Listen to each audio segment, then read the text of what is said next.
After getting brutally dumped by his ex, this guy dedicated his life to mastering the most hardcore game in existence. But his luck finally turns around when he gets pulled straight into the game itself. As an insanely overpowered character with every hidden talent unlocked, he becomes so legendary that even his ex comes crawling back. But the real danger is the two worlds are actually connected. So just as players can log in and out, the nightmarish monsters from the game can cross over into reality. But before we dive in, make sure to drop a like on the video, subscribe to the channel, hit the notification bell, and let's get into it. The story begins in the exhausting heat of the desert. In the middle of the wasteland, there are several bald men carrying a gigantic creature that looks like a hydra. Meanwhile, others stare at the hydra from a distance. In the middle of them, a very strong slave is killing other warriors. After he slits the first guy's throat, the others get furious, asking who this bastard is and how he can be so strong. The slave gets up with a lot of effort, completely exhausted. The very next second, those men charge at him, saying that since he's tired, they can kill him now. The slave feels like his heart is about to explode. Every time he breathes, it feels like knives are cutting the roof of his mouth. He is truly wrecked, thinking he can't even tell if what's dripping on the ground is sweat or his own blood. But the enemies won't give him any room to breathe. Gripping his sword tightly, he realizes all his senses are telling him one thing. This definitely isn't a visual effect. Several screens appear in front of him with the title Hidden Talent. Among them are the heart of the iron-blooded monarch, weapon master, skillful hands, and several other hidden talents. Realizing this isn't a visual effect and that those men are right on top of him, he charges in to defeat them all, finally understanding that this is his new reality. But to understand what's happening to this guy in the middle of a desert, we need to go back a few hours. We see a guy sitting at his PC. Looking at the screen, he realizes his character just got a game over. Exhausted and frustrated, he calls the game a complete piece of trash. But in the end, his life isn't much different. This depressed guy really needs some help. With his standard 9-to-5 life, there isn't much time left to enjoy things. He basically plays all week long, and not just on weekends, but every single day. While everyone else is out there giving their best at work, he's at home wasting time and playing games. Actually, he quit his job and has been doing this for several months. He admits he locked himself in his room by choice and started living like a gaming addict. He's been doing this since before he quit, making this his 5th year living like this. That's 5 whole years wasted on a single game. He thinks his life is legendary, but in the worst possible way. The damn game that took 5 years of his life was Pangania. The game Pangania gained massive popularity in a short 5-year span with a single promise: if you beat the game, they would grant you a wish. The developer promoted the title with that exact phrase. It's a ridiculous promise meant to fool people, but gamers with too much free time got curious and tried it. However, they all inevitably failed. 5 years passed and no one beat the game. Then the number of players dropped drastically until only one was left. And now, if he isn't logged into the game himself, the online player count drops to 0. Pangania was an incredibly infamous game. It showcased an absurd difficulty level right upon release. In the game, there was a boss that made you wonder if it was even possible to win. Even your own companions could betray you without any warning. The named NPCs that hunt you down if you have a bounty on your head are way stronger than the characters themselves. So, if you get a bounty, you might as well delete the game because you will die. But for the protagonist, the worst part of all is that if his character dies, everything disappears instantly. In other words, if you die in this game, you start from scratch, basically a hardcore mode. Because of this absurd difficulty, its popularity was very short-lived and vanished instantly. Thus, the protagonist wonders if someone isn't intentionally stopping players from beating the game. He had a very overpowered character carrying 8 of the 15 known unique items. Basically, his 5 years were thrown in the trash just like that, as if they were nothing. While he was staring at the screen upset, a message pops up. The message warns that his character was deleted due to the death penalty, so he obtained 1.6 million soul points. Soul points are acquired when a character dies. Reading that, our hero is completely shocked, realizing he just got 1.6 million soul points. Unique items definitely give a lot of points. If we combine all the hundreds of characters he's had so far, it totaled 80,000 points. From what he remembers, this game has an attribute point system. You receive these points based on the value of your dead character, and they can be used during the creation of a new one. The more points spent on a talent, the higher the growth rate. A character he once made after spending 10,000 soul points on the swordsmanship talent died with the title of Grandmaster of Swordsmanship. The limit of points that can be used on a single talent is 10,000, but he just received over 1.5 million points. He could basically max out all his talents. Normally, he would focus on the magic talent for a safer playthrough, but now he says he's never going to beat this piece of trash anyway. This will be the first and last time he enjoys the game to the fullest before deleting it. What he didn't know is that as soon as he clicked his mouse button, something magical would happen. While he was pressing the button, he starts remembering his past. He remembers when his girlfriend broke up with him. He was surprised, asking what she was doing. She simply said he was a good person, but she couldn't date a guy with no future anymore. Looking him right in the eye, she said she was at an age where she needed to think about marriage. The protagonist was in total shock. Defenseless, he lowered his head and listened to her say several cruel things. She mentioned her friends were dating or marrying men who worked at big well-known companies while he was a failure. She just didn't want to say it directly to his face. Right after, she simply got up from her chair, said she'd had enough and that she was leaving. She hoped he would have a good life. This sad event took place 3 months ago. He had been dating a very beautiful girl for 5 years, someone he truly loved. It was a very painful breakup. After she left, he quit his job out of pure anger, locking himself in his room and becoming a complete gaming addict. Back in the present, he speaks very seriously. He says he's done with the small talk and doesn't want to be a pathetic loser anymore. He goes ahead and clicks the button. The game starts consuming his points, but in a very strange way, as the screen says a hidden piece has been activated. He wonders what kind of hidden piece this is. The screen informs him that he has satisfied the singularity and has been invited to Pangania. The protagonist wonders what this Pangania thing is and if the game always had such cryptic messages. A second later, something in his body starts changing. He wonders what the hell is happening. He feels a little strange and soon realizes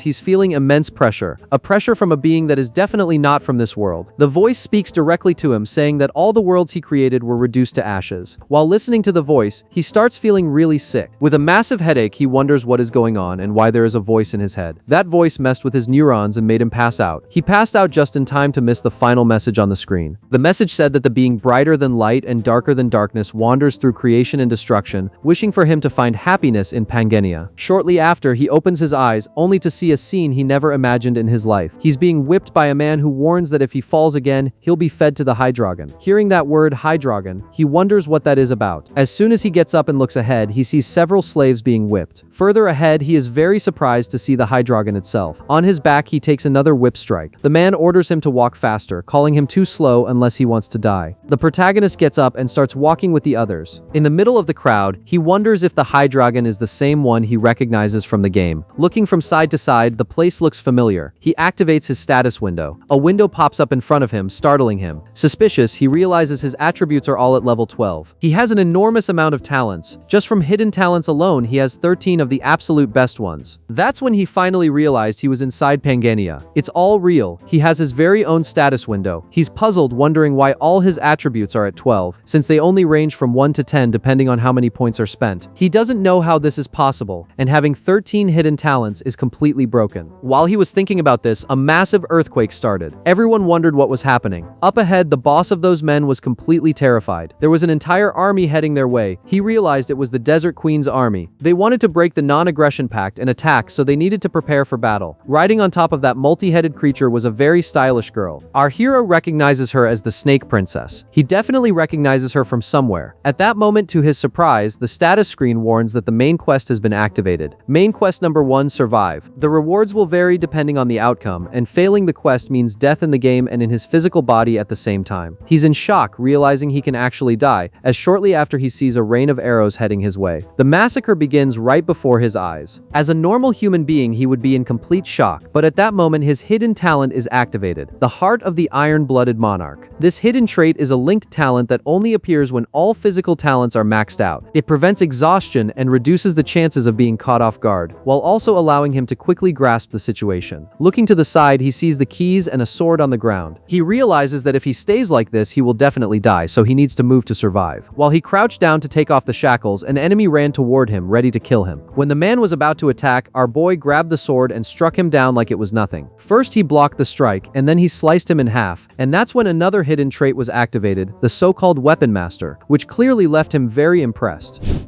And right after he kills the first one, 3 guys charge at him, calling him a damn slave. But quickly, he manages to break that bald guy's spear, and then slices him up too. While he thinks to himself that even though it's a weapon he's using for the first time, it's like he's used it countless times, and he manages to feel like a pro. But soon on his left, extra number 3 charges at him with an axe. But quickly the protagonist manages to dodge the strike, and realizes he can also read the weapon's movements, already blocking the extra's axe, and seeing the path of his sword. And then with a very fast strike, he pierces extra number 3, and after leaving him injured, he takes his axe and buries it right into his head. And at that moment, looking ahead, he sees several other guys staring at him, saying he's indeed a monster, and they thought the whole caravan was unable to fight because of their wounds. And right then, another hidden trait is activated, because due to the effects of skillful hands, his weapon proficiency will increase faster, and his sword proficiency reached 6, and his spear proficiency also reached 6. And the protagonist realizes the max proficiency is 10, and he's already at level 6. And even the fact that he survived until now now, being at his current level, would be basically impossible if it weren't for his hidden traits. But even miracles don't last forever. And there are at least 500 troops gathered there. And how does this game expect him to survive this? This game is definitely pathetic, and the quest is even worse. But while that was happening, in another corner in a seemingly haunted castle, there's a woman sitting on the throne, with two very strong guards in front of her. And this woman glares at another girl, asking if the Demon World expedition failed. And she wants to know from her, the Snake Princess, if it's true. And the Snake Princess quickly says yes, it is true. And so the queen says that if they find out that they from the desert city of Faisalmer didn't participate in the expedition, the idiots from the central continent will blame them for failing. And so they need to stop this at all costs. So she tells the Snake Princess she must go to the Kaltzman Desert and eliminate all the expedition participants. And they need to destroy all evidence proving Faisalmer didn't send any troops. And also eliminate anything related to the expedition's failure. And if she does well on this mission, she promises to lift her curse, which surprised the princess a lot. And so she seriously said she understands. But before she could leave, the queen told her to remember something, that she cannot fail this mission. So finally back to the present, that Snake Princess stares at another servant and asks if they are done. But the nervous servant says no, there's still a slave fighting, which surprised the princess a lot, asking what he means by a slave. And so she went toward this slave, who was surrounded by several dead bodies. But our protagonist was completely exhausted, except his level finally went up to level 2. And because of that, his health and mana were restored, and his fatigue was also removed, so he's pumped up once again. Only, to the extra's surprise, someone behind them orders them to move out of the way. As soon as they look, it's the Snake Princess herself, and standing in front of him, the protagonist looks at her and realizes she finally arrived, Isabella von Dersian. And from what he can see in her status, she's already level 8, and she can't leave this area due to a negative effect from the Desert Queen's curse. And her being level 8 was a surprise to the protagonist, because he knows he can't win against her no matter how many times he tries, since the highest level in Pangenia is level 10, and what separates the weak from the strong starts at level 7. And from this level on, the real difference begins to show, and a level gap can hardly be overcome. And level 8 means you can be considered the strongest anywhere. And to sum it up, it's the level of bosses from very famous organizations. And so our boy comments that facing her is the same as facing a natural disaster, but he gets even more surprised when he reads a part below her level, talking about the curse. And he recognizes the curse right away. But while he was thinking about this, the princess walks toward him, saying his little show was pretty interesting. But he's going to die now, already drawing her two blades, and glaring at our hero with hatred. But as she walked toward him, he starts to think about the reason he played Pangania, which was highly criticized for its extreme difficulty. It's that even in the hardest games, he managed to find a way to beat them, no matter how hard they were. And yes, he was an addict even among hardcore gamers. But he thinks that if his guess is right, he has a chance. Only while he's thinking, Isabella rushes at him, definitely wanting to kill him. And when her blade was right near his neck, he speaks very confidently, staring her down, asking if she doesn't want to get rid of the queen's curse, which makes her stop immediately, right at his neck. And she glares at him, really pissed off, wondering how he knows that. And very suspiciously, she asks who he is, while our protagonist answers that he reads the stars. He leads people to the stars, because he is the star bearer, and he can help her get rid of the queen's curse, so she'll be able to leave the desert, which instantly surprised Isabella, who immediately lowered her head to think, while our protagonist in front of her realizes it worked. And this star bearer is an NPC class a player needs to transcend the max level, and this class only exists for NPCs. So of course he's not the real star bearer, but to remove the negative effect of the queen's curse, she needs the star's blessing from the star bearer. And since Isabella wants to get rid of the curse, she has to listen to him. And the reason he was so sure she'd want to get rid of the queen's curse is pretty simple, because Isabella von Dersian is the character he created. And from what he remembers, Isabella was a poor character he had to neglect, because he chose the wrong spawn point. And this queen's curse is, from the player's perspective, a device that keeps players locked to the starting point during the early game, but a player's character is meant to see the end of this game, and originally they're supposed to travel the world to see the ending. But he left her in this place, and she got stuck there because of the queen's curse. But while he was thinking about this, Isabella right in front of him asked his name, and our boy answered that it was Randolph, so that's how he named his new character. And so the two glared at each other with hostility, but clearly frustrated, she turns around and says she'll postpone his death for now. However, if he's lying, she'll cut him to pieces. He can count on that. And so she walks past everyone and orders them to escort him, because he is an honored guest, so he must be treated with great care. Only at that moment, in front of Randolph, a screen pops up saying his main quest was completed, and it starts tallying the results, and announces that he broke the record, and it was a result so perfect it borders on a miracle. And the constellation of fortune smiles upon him. The constellation of battle also gets interested in him, and several rewards are added, and what he got was the broken piece of the golden scale, the dragon's soul, and Michela's sword. But while the notifications popped up, our boy falls to the ground exhausted, thinking that somehow he managed to survive. And at that moment, another window appears, saying he received 220 points, and his results results will be added to the main quest's Hall of Fame. But after that, at the end of the day, our boy is sitting in a really nice bathtub, reading all his stats, and he mentions that the dragon soul is quite infamous for only being dropped once since the game's release, and it's an item he needs to have for the early game, and also Michela's sword. He didn't think he'd get both at once, but then he wonders what this last one is, a broken piece of the golden scale, and what the synchronization between reality and Pangania means. But while he was thinking about this, the doors were swung open quickly, and 3 beautiful women appeared, asking if he'd like them to wash him, and right away the protagonist asked if they were testing him, so he said yes, just his feet. And while they cleaned him, our boy thought that they are Isabella's maids, and if he showed any reaction to them she would start to suspect him, because the star bearer shows no reaction to any sexual stimulus. So he focuses deeply in his mind so he can stay calm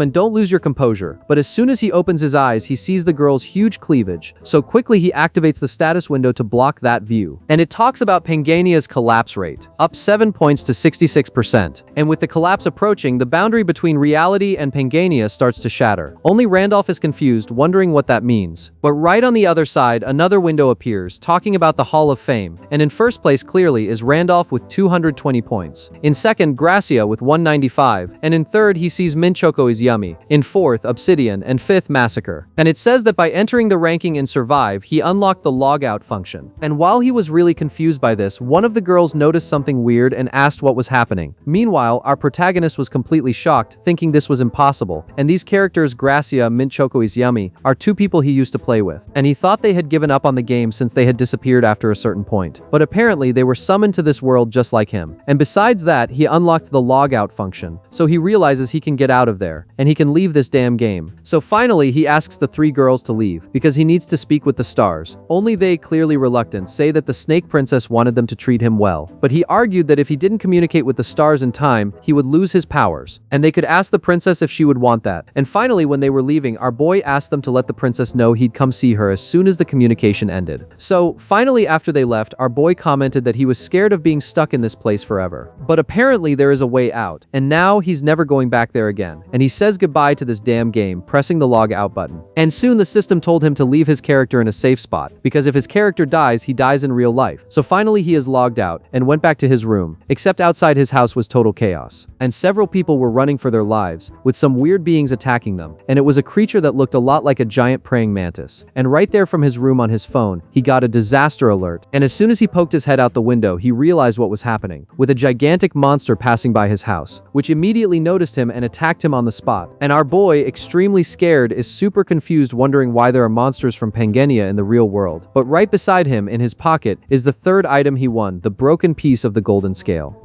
But right after that, he wakes up in his room finding everything very weird and wondering if it's a dream. And thinking he went completely crazy, he thinks it's obvious there's no way that's actually true. After all, this isn't a novel, and the idea of entering a game makes absolutely no sense. But as soon as he looks down, he notices something very strange, a little pouch and a piece of gold. And he wonders what that is, but soon he is in shock staring at the little gold piece, wondering why the hell it's in his room. And then he gets euphoric, wondering if the game is actually real. And as soon as he goes to the game's website, he realizes the page doesn't exist anymore. It's like the game never even existed, it simply vanished overnight. But while the protagonist was thinking about this, right behind his back he starts hearing some screaming, with some people asking for help because there's a monster there. And right outside his house, that giant praying mantis is causing destruction and going after people because it wants to kill them and then eat them. And watching that, the local cops are in shock, reporting that this is a major emergency, while others try to kill the monsters with their bullets, but obviously it doesn't work. And meanwhile, from his window, our boy notices that and wonders why the hell this is happening, and why monsters from Pangania appeared in the real world. But a second later, he simply calms down. Sitting on the bed, he wonders if that boundary between reality and Pangania has shattered. Worried, he wonders what he should do now. But at that moment, he turns his eyes back to that piece of gold, and remembers that if the monsters from the game became real, then maybe the items obtained in the game can be used there too. So he goes toward that pouch, picking it up and opening it right away. And soon he sees that inside it are Michela's sword and the Hydragon soul. And so he holds the Hydragon soul and wonders how he can use it. In the game, he only needed to double click. But he remembers that in the status it said that broken artifact was the fragment of the golden rune. And with it, synchronization between reality and Pangania is allowed, and it can be turned on or off. And so he thinks there's no way to fight the monster in real life. But if he can use this power, maybe he can. So he says turn on, and the magic happens, synchronizing his character in real life. And the remaining duration is 24 hours. And right after that, in the middle of the rubble, a woman carrying her daughter is running to save their lives. While the daughter asks her mom where where her dad is and why he isn't coming. But the mom says he will come soon and she has to understand. Only at that moment, to their surprise, some rubble falls on them. But the mother is very agile and throws her daughter away, which leaves the little girl in shock seeing her mother badly injured. But her mother, completely desperate, says she is fine and asks her daughter to run away from there as fast as possible. Only at that moment, another woman appears. Running toward the mother and daughter, she asks if they are okay, and the mother, who is obviously very hurt, asks the lady to please take her daughter away from there, while the child just cries for her mother, and this woman lowers her head very sadly and apologizes. But she swears she will protect her daughter. But as soon as she turns to run, that giant praying mantis is ready to devour them both, and she is in shock, wondering if she is really going to die now. But finally, a hero appears to save the day, which is obviously our boy. And with several very fast sword strikes, he cuts that praying mantis to pieces, which really surprises that woman. She wonders if she really managed to get out alive, but she is very shocked and stares at the protagonist, wondering who this man is. But at that instant, another praying mantis that was nearby already runs to attack Randolph, and the woman in front of him warns him to be careful. But simply the Hydragon devours that praying mantis alive, and the woman is even more in shock, understanding absolutely nothing. While the Hydragon's heads are right behind our hero, and Randolph climbs on its head and tells her to stay around there because it's safer. And after the girl leaves, she, completely shocked, wonders if she is dreaming. But at that moment, the little girl lets go of her and runs toward her mother, begging for help, while the woman looks back at the protagonist, who is defeating several other praying mantises, as if they were mere insects, which they really are. Well, after that day, it was said that monsters appeared simultaneously all over the world, not just in Korea, and the monsters immediately killed people and destroyed human civilizations. However, it wasn't just monsters that appeared. Along with them, warriors emerged who could slice through the monsters that were immune to bullets, as if they were nothing. And one of them, playing the hero, announced to everyone that they shouldn't worry because he would protect them, and a new world would soon arise. So, basically the world changed overnight. And watching that video was another guy, commenting that they were very stupid, and that they were wasting their fragments of the golden rune. But he thinks that now it's confirmed, reality and Pangania are merging, and this guy is also a player, the one called Massacre. And from what he knows, Pangania and reality can merge into a single world as time passes, and upon the arrival of the era of chaos, everyone is a competitor, and those who manage to get more fragments of the golden rune and also more power will become the protagonists of this era. And looking at the Hall of Fame, he remembers that the rank remained fixed for 2 years, but it finally changed, and the highest score is the absurd amount of 220 points. But he is in doubt, wondering if this Randolph is the so-called Spectre.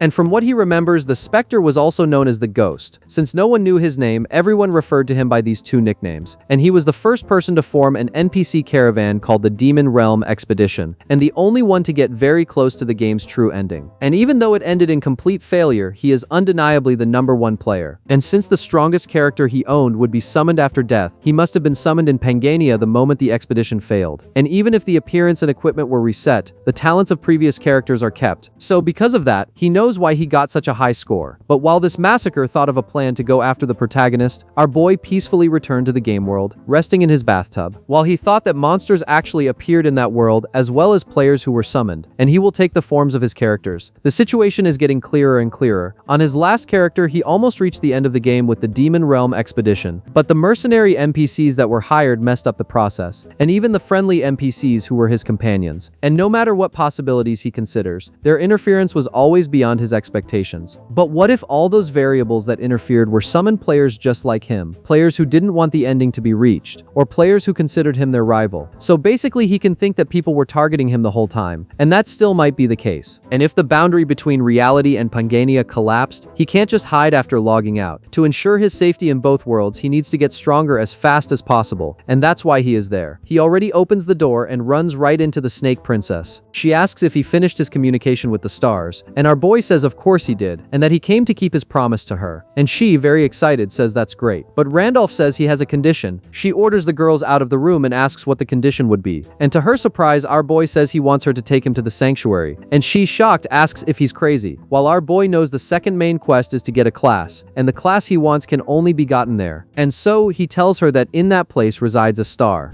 And so after convincing Isabella, she ends up taking our boy to this so-called sanctuary. And apparently this place was full of guards. But Isabella killed everyone as if they were actually insects, while our boy in the back realizes it only took her a few minutes to take out all the guards. And there is no better ally than her. And to explain what the hell is happening, the scene goes back a few minutes in time, right after Randolph told her he wanted her to take him to the sanctuary. And after she got very indignant about it, he says there is a star there, which leaves her very surprised. And he says yes, but it is hidden. But in his mind he knows he found the fourth star by chance while leveling up his previous character. And he is probably the only player who knows its exact location. So he says that to lift her curse with the star's blessing, he needs that star. But Isabella, very surprised and also suspicious, says the sanctuary isn't a place just anyone can enter, and if someone finds out she secretly entered there and even brought someone along, it will be chaos. But our protagonist says no, she can enter, and they don't have time, so she should think carefully, because this is her only chance to leave the desert. And back to the present, he thinks to himself that if he hadn't managed to persuade her, what would be rolling on the floor right now would be his head. And finally, after walking for a while, they arrive at a certain location, and he says that down there is the Holy Land. And going down the stairs, the system warns that he found the secret desert sanctuary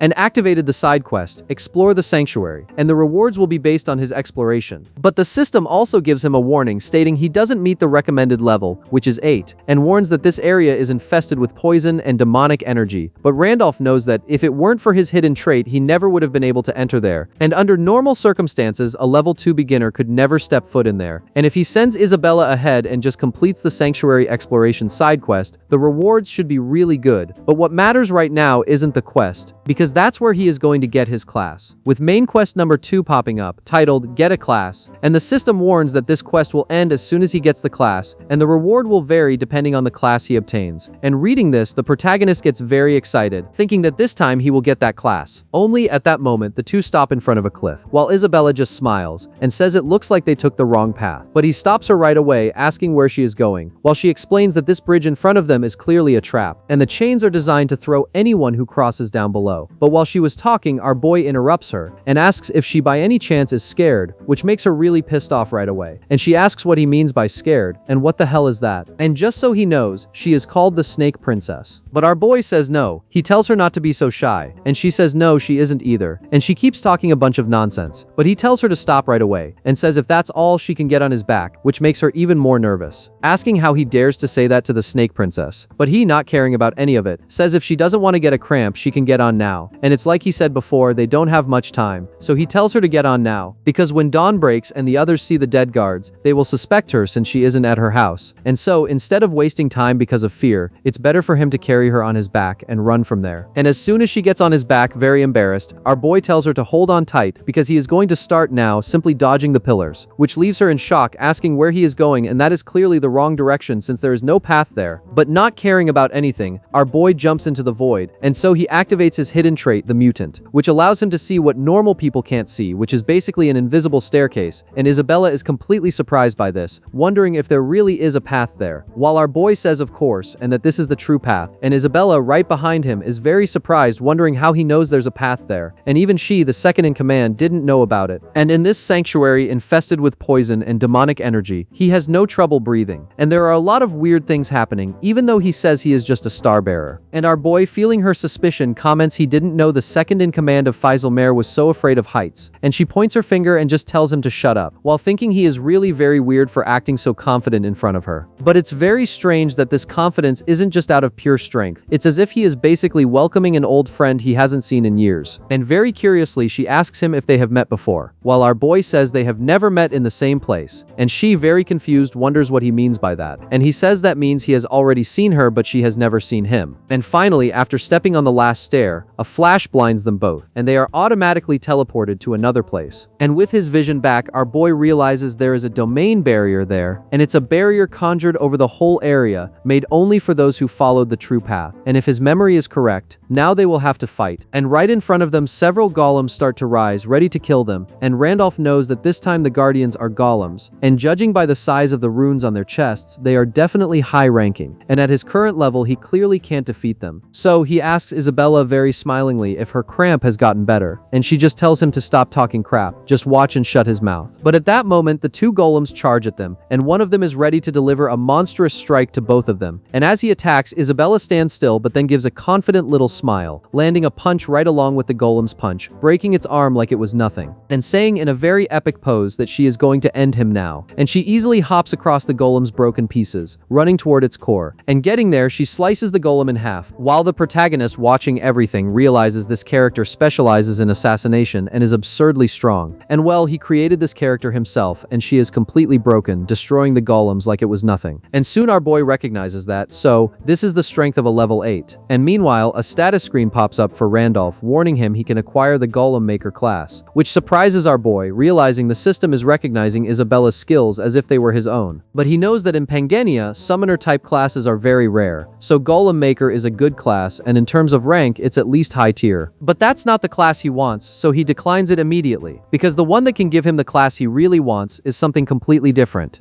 And while he was thinking about this, Isabella got a little worried, with that poisonous fog disappearing out of nowhere. Except right behind the two of them, a gigantic being appears, and soon the system says that the ancestral king, the master of this mountain who was buried by the nameless star, is enraged with the invaders. And down below, Randolph thinks he finally appeared. The giant god who guards the star, the ancestral king Dramut. And soon the system issues a warning, stating the player's level is much lower than the recommended level, which is 10. And facing Dramut, our boy realizes an overwhelming pressure has appeared, and he is definitely the mountain guardian of the sanctuary. And back there, Isabella, a bit nervous, asks if he didn't come here expecting her to be able to defeat the mountain guardian, and our boy just tells her to relax. Because despite his appearance, he is actually quite gentle, and he would never attack first, except to our boy's surprise, Dramut doesn't even care about his words and immediately attacks Isabella. But she manages to dodge at the last second, but she is very scared by it, while our boy is also very embarrassed after what he said. And Isabella glares at him with pure hatred. And soon our boy comments that this is very weird, because he remembers him as a friendly creature that helped people. But Isabella right in front says he isn't friendly at all, and how could this giant snake be like that? But at that moment, Dramut begins to communicate with both of them, calling our protagonist the challenger of the sanctuary, and he says she must defeat him and prove her qualification. Except, in reality, he wasn't talking to Randolph, but to Isabella since she is much stronger than him, so he mistook her for the opponent. And she, desperate, says she is not the challenger,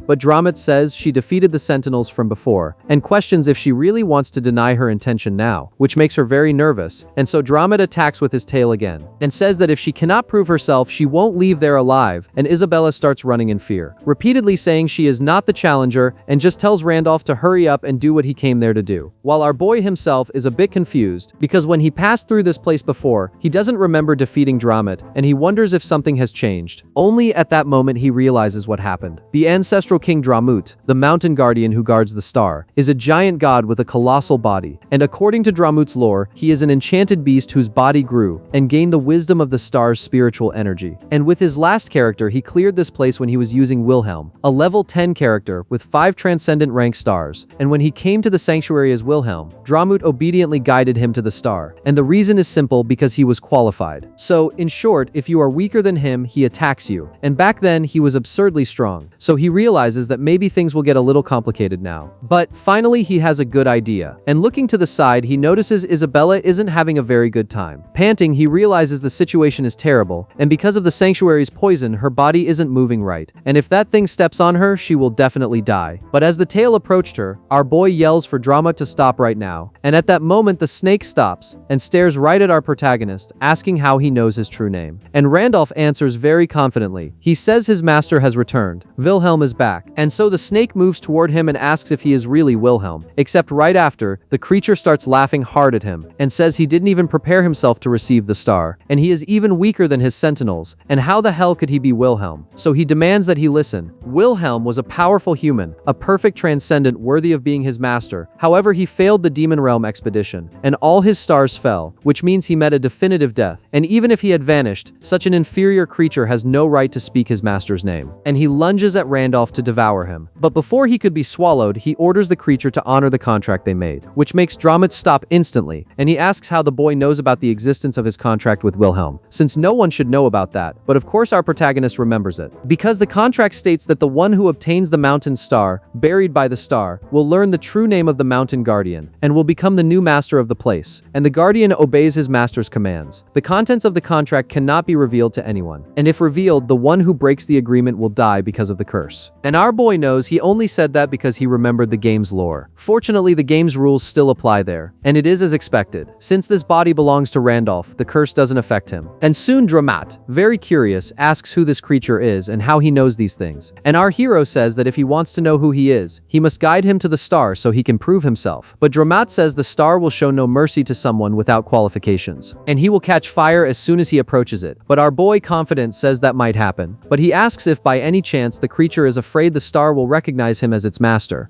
and he will have to bow his head to him. But obviously, Dramat, very pissed off, says that is really funny. He is just a kid who looked like he'd be destroyed in a single bite, and he doesn't know what gives him the confidence to act so arrogantly. But even so, he agrees. He will guide him to the star because he doesn't believe he is Wilhelm. But seeing how he knows about the contract, killing him doesn't feel right, and he prefers the star itself to get rid of him, soon turning around to guide them both. And finally, after walking for a long time, Isabella is very surprised, asking if this is really the place where the star is. But Randolph steps forward and says this is exactly the place, and the object on the altar, to be exact, is the star, which is simply a skull. That looks pretty worn out, by the way, and there's nothing special about it either. And Isabella, confused, asks if the skull is the star. Our boy says that to be more precise, it is Rhea's face. And when Rhea, the twin goddess of Pangania, died, her body split into 32 fragments and scattered across the continent. And these 32 fragments of Rhea's body are what they call stars. And our hero knows they are used as catalysts to break the player's limits and make them achieve transcendence. And as soon as he picks up the skull, he feels the power coursing through his body, and he instantly bursts into flames, which leaves Isabella in shock back there, asking if he is okay. But Dramat, watching everything, laughs, saying he warned him, and he would only burn upon approaching the star. And even though he acted with confidence, the star ended up rejecting him, so he must burn to death. But what they didn't know was that, inside that blaze, our boy thought this Dramat is really annoying, and this star kills the player in only one situation. When you skip the encounter with Dramat using some bug, and no matter how messy the process was, he still went through Dramat. So there is no problem. The real problem is whether or not he can get the class he wants. And from what he knows, if you get a star without having a star, it will give you that class. But not even he had tried this before, and only learned it by accident. But as he stared at the skull, it starts talking to him, saying, Void, Skillful Hands, Absolute Master, Weapon Master, Giant Demon Resistance, Beast Lord, Golden Grace, Celestial Mutant and Glutton, Great Sage, Nature and Heart of the Monarch, and finally, You who faces destruction. And right after the last phrase, the skull breaks, and the system immediately reports that his mana was converted into stellar energy, and he acquired the main skill, Star Piercing level 1, and the sub-skill, Blessing of the Stars level 1 as well. And he also acquires the Stellar Effect, where he receives plus 5 points to all his attributes, and he gains more power as the number and type of stars he possesses increase. And even after Transcendence, the Stellar Effect won't disappear. And finally, he got the class he wanted, called Successor of the Stars. And right behind our boy watching it all, Isabella is in shock, wondering if he really absorbed the star. And at that moment, our hero gets very serious and asks Isabella what she wants to do once she gets rid of the curse. And Isabella quickly says she wants to leave the desert and find the Dersian family bloodline. Then our boy turns around and says he will give her the blessing so she can leave the desert, but he has a condition, and she asks what it is, and he quickly says he wants her to serve him for a year, and after that he will guarantee her freedom and help her find her family's bloodline. But then she starts thinking about that queen whom she also served. But when she was getting really nervous, Randolph went over to her and touched her shoulder, telling her directly that he is not like the queen and that he does not lie, which surprised Isabella a lot. And after thinking a little bit, she kneels in front of him and says she will serve him, and our boy, always confident, says she made a great decision. But he turns slightly to the side and says, by the way, Dramat, he asks if the owner of the star is his master. And Dramat, a little nervous, confirms yes, that is right. Then our boy, very angry, says that he must bow before him, you damn monster. But while this was happening in the sanctuary, in that queen's palace, she realized something shocking. She discovers that Isabella entered the sanctuary along with the slaves she captured, so they must capture them immediately at all costs.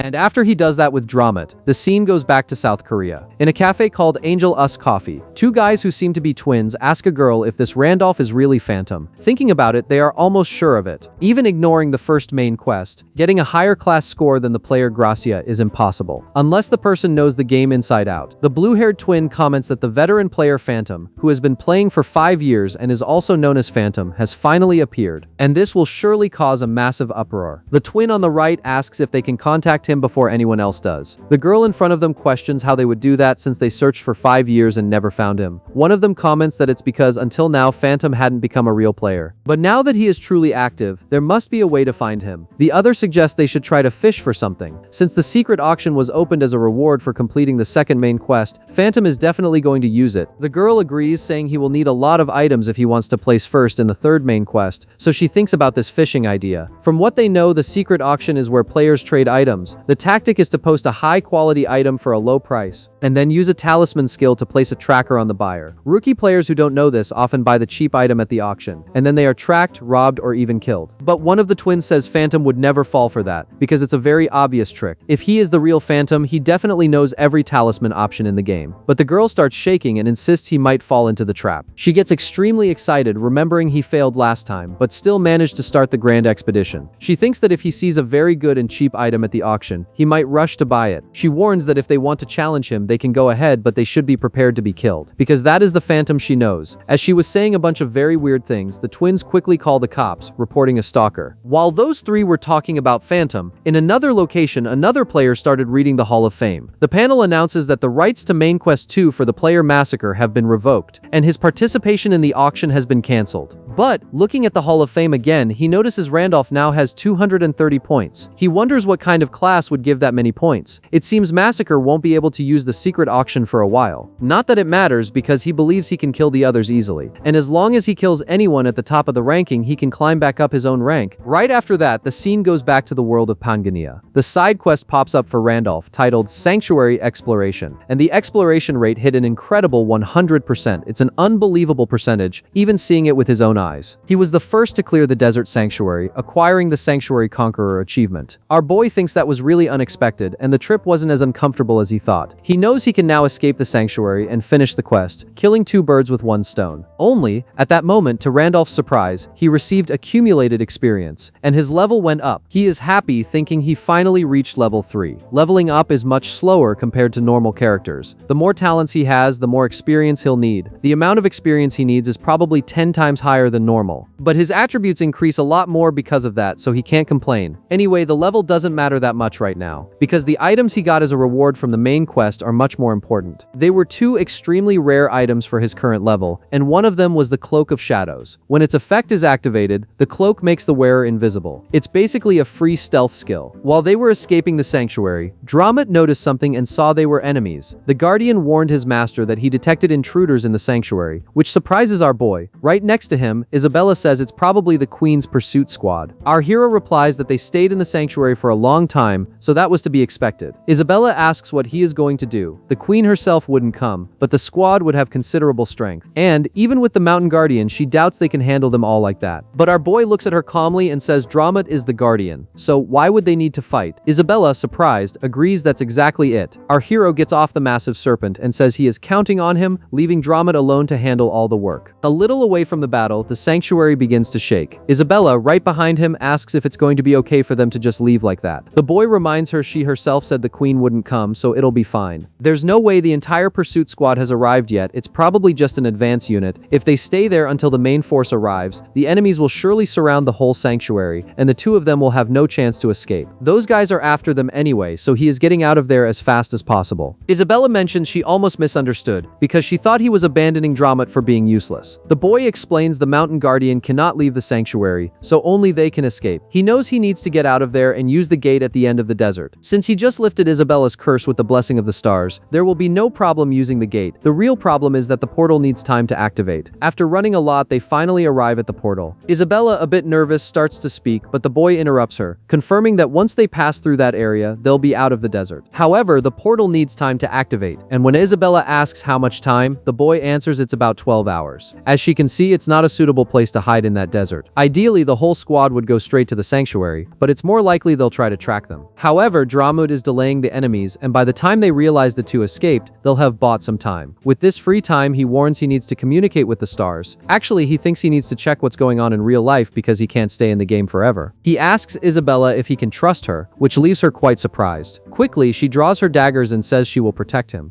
Basically, our boy just tricked her and logs out of the game. He spawns back in his bed, feeling like a complete loser, he gets up thinking he still isn't used to this feeling of returning to his real body instead of Randolph's body. He grabs his phone to read the latest news, but notices no disaster alerts or warnings have been issued. It seems the monsters haven't appeared to the rest of the world yet. From what he noticed, real life and Pangania are merging little by little, and that is a certainty. But there is still a lot he doesn't know. Soon there will be more monsters, and mainly the real-life players worry him a lot. He will need to return to real life periodically to gather information. While he was on his phone, he received a very peculiar message saying, "Darling, are you okay?" Our boy quickly recognized the message was from Kim Soyeon. On the same day, a few hours later in a coffee shop, a girl walks up to a table. She is talking to a guy on the phone, complaining that he hit on her saying he was rich, but now he is acting cheap. The guy asks to talk face to face, but she asks what reason they would have to meet, since they have nothing to talk about. She warns she is meeting a friend today and tells him not to call anymore. The guy, annoyed, asks who she is meeting. She hangs up very pissed off, calling the guy an idiot. She thinks that even if Park Hyun-myung was pathetic, at least he listened to her, and thinks she should have stayed with him a little longer. But she reflects that if he only had more money, she wouldn't have broken up with him. To Kim Seon's surprise, our boy suddenly appears. She hides her excitement and comments he arrived early, since she thought she'd have to wait. But our boy cuts to the chase and asks why she called, and if there was some emergency. She dodges the question, asking if he has plans for later, and comments he seems to have changed a bit. Our boy tells her to just say what she wants because he needs to leave. She thinks he is acting proud and remembers he didn't used to be like that, so she teases him, saying he always comes when she calls, even today. She tries to use her charm on him, acting manipulative. With her eyes sparkling, she says she realized how good he was, kept thinking about him, and regretted the breakup. Then she asks if by any chance he missed her. Our boy realizes she is completely crazy and just stares at the menu, wondering if he should order something to drink. He doesn't even listen to what she says, and after a few minutes, simply gets up. He announces that if she is done, he is leaving. This surprises the girl, who gets furious and tells him to wait. She asks if he heard that she misses him, and questions if he is acting like this just because she broke up with him. Our boy doesn't even turn around, looks at her from the corner of his eye, and asks if her new boyfriend knows about this meeting. He suggests that if she wants to hit on other men, she should at least delete the Instagram photos, and not just take down her profile picture. She boils with rage upon hearing this, and our protagonist simply walks away, leaving her in shock. As he walks, he thinks that in the past he would have panicked, but today he is strangely calm. He wonders if Randolph's growth in the game is affecting his mind in real life. While the hero was leaving the coffee shop, he heard screaming in the street. In the middle of the street, there was a criminal with a box cutter, yelling at the people around and asking if they were enjoying the show. The girl taken hostage begged to be let go, but he was ready to attack her with the blade. He screamed for everyone to see what he would do, threatening to kill her right there. But, before the girl was attacked, our hero grabbed the criminal's arm, leaving him surprised. The man immediately asked who he was. At that moment, the girl opened her eyes and saw Park Hyun-myung staring at the criminal, saying that's enough and he should stop now.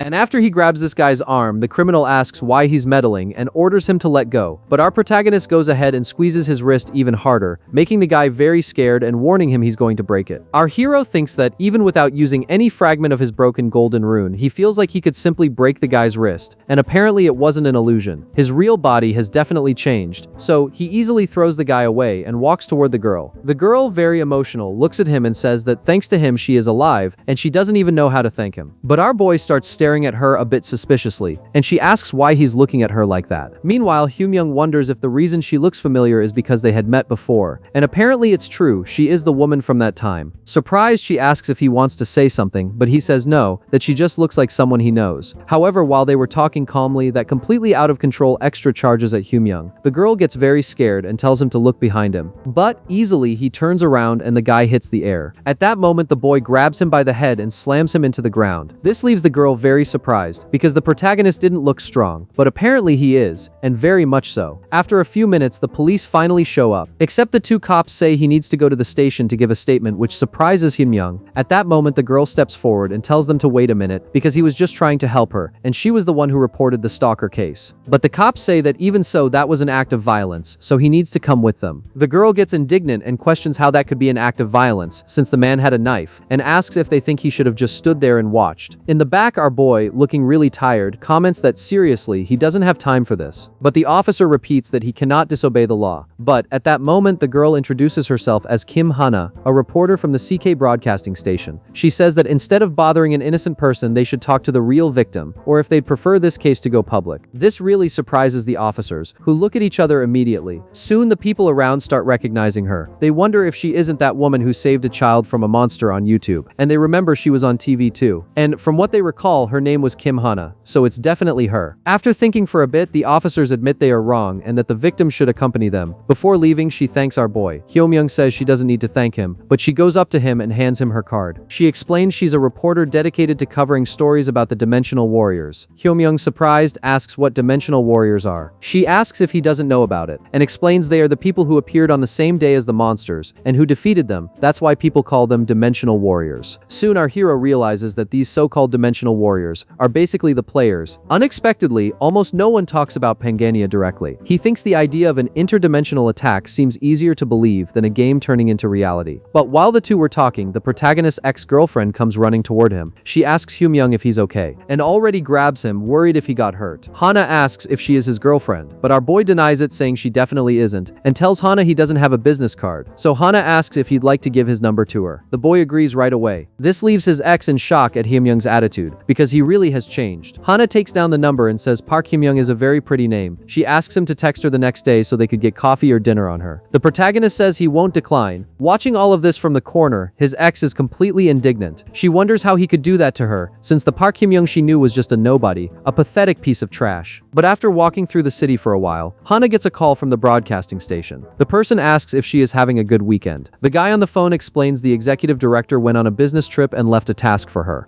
She asks what task it would be. He says it's an interview with Gracia. This paralyzes Kim Hana instantly. She asks if it's the Gracia she's thinking of, the person who saved America and is now being treated like a hero. She questions why they would ask her to take care of such a big shot. But the guy on the phone says he has no idea. What he knows is that the all-powerful superhero wants to see her, and that he was on his way to Korea. While this conversation was happening in real life, back in the game, Isabella was defeating several enemies to protect our protagonist. Except obviously she was already very tired, and the guys glaring at her warn the Snake Princess that the queen orders her return, and that she must hand over the slave behind her, and they will pretend nothing happened, but she obviously refuses to do that. So they start yelling that she is a fool and that they have permission to kill the traitor. Only, to Isabella's surprise, the portal finally activates, which surprises all the enemies. Our boy pulls her in and says she held out well. When she asks if he finished communicating with the stars, Randolph says of course he did. Seeing that they are about to escape, the boss of those guys orders them to capture them now, or else they will get away. But right in front of Isabella, our boy reaches out his hand and says that since she kept her promise to protect him, he will also keep his promise. He activates his skill, Star Piercing Level 1, and destroys almost the entire squad in seconds, burning them alive. He tells her that this is the moment of her freedom and that she should enjoy it. Watching that, she is in shock, asking if that is really the power of a star bearer. While our boy calls her and warns that it's still not too late, and if she wants to go back, he won't stop her. But she, completely amazed, refuses and says she will follow him, and she is definitely going with him. The system announces that the limit curse placed on Isabella has been nullified by the blessing of the stars. The connection has been established, and there are 12 possible cities to teleport to. The destination Randolph chose was Arcana, in the central continent. Right after they arrive, the system welcomes them to the Golden City, Arcana, and also gives a tip about the place, stating it's a city where materialism has reached its limit. The wealth there equals that of a high-ranking noble, and everything in the city runs on gold. Looking around in great surprise, Isabella comments that the city is truly extravagant. Randolph replies that this is the Golden City, where everything can be solved with gold. But first they need to get some money. Isabella, very excited, answers that if gold is the problem, he shouldn't worry because she brought 300 coins with her. She shows the pouch, which surprises our boy. However, he warns that he thinks that will last a maximum of one night there. This leaves her in complete shock. She says that's impossible because in the desert, with 300 gold coins, you can buy 10 slaves, and that is 10 times the price of a cleric. But Randolph just tells her to look at the prices in the city, which are completely different. So very embarrassed, she asks what they are going to do. But our boy asks why she is worrying so much, since there is money scattered all over the place there. But she asks what he means and what places those would be. Then we see our boy pointing behind him to a place called Casino. She is very surprised to see he wants to go into the casino to make money, while he, very confident, just tells her to relax because he is quite lucky. And so Randolph enters the casino and activates another of his hidden traits, the so-called Blessing of Gold.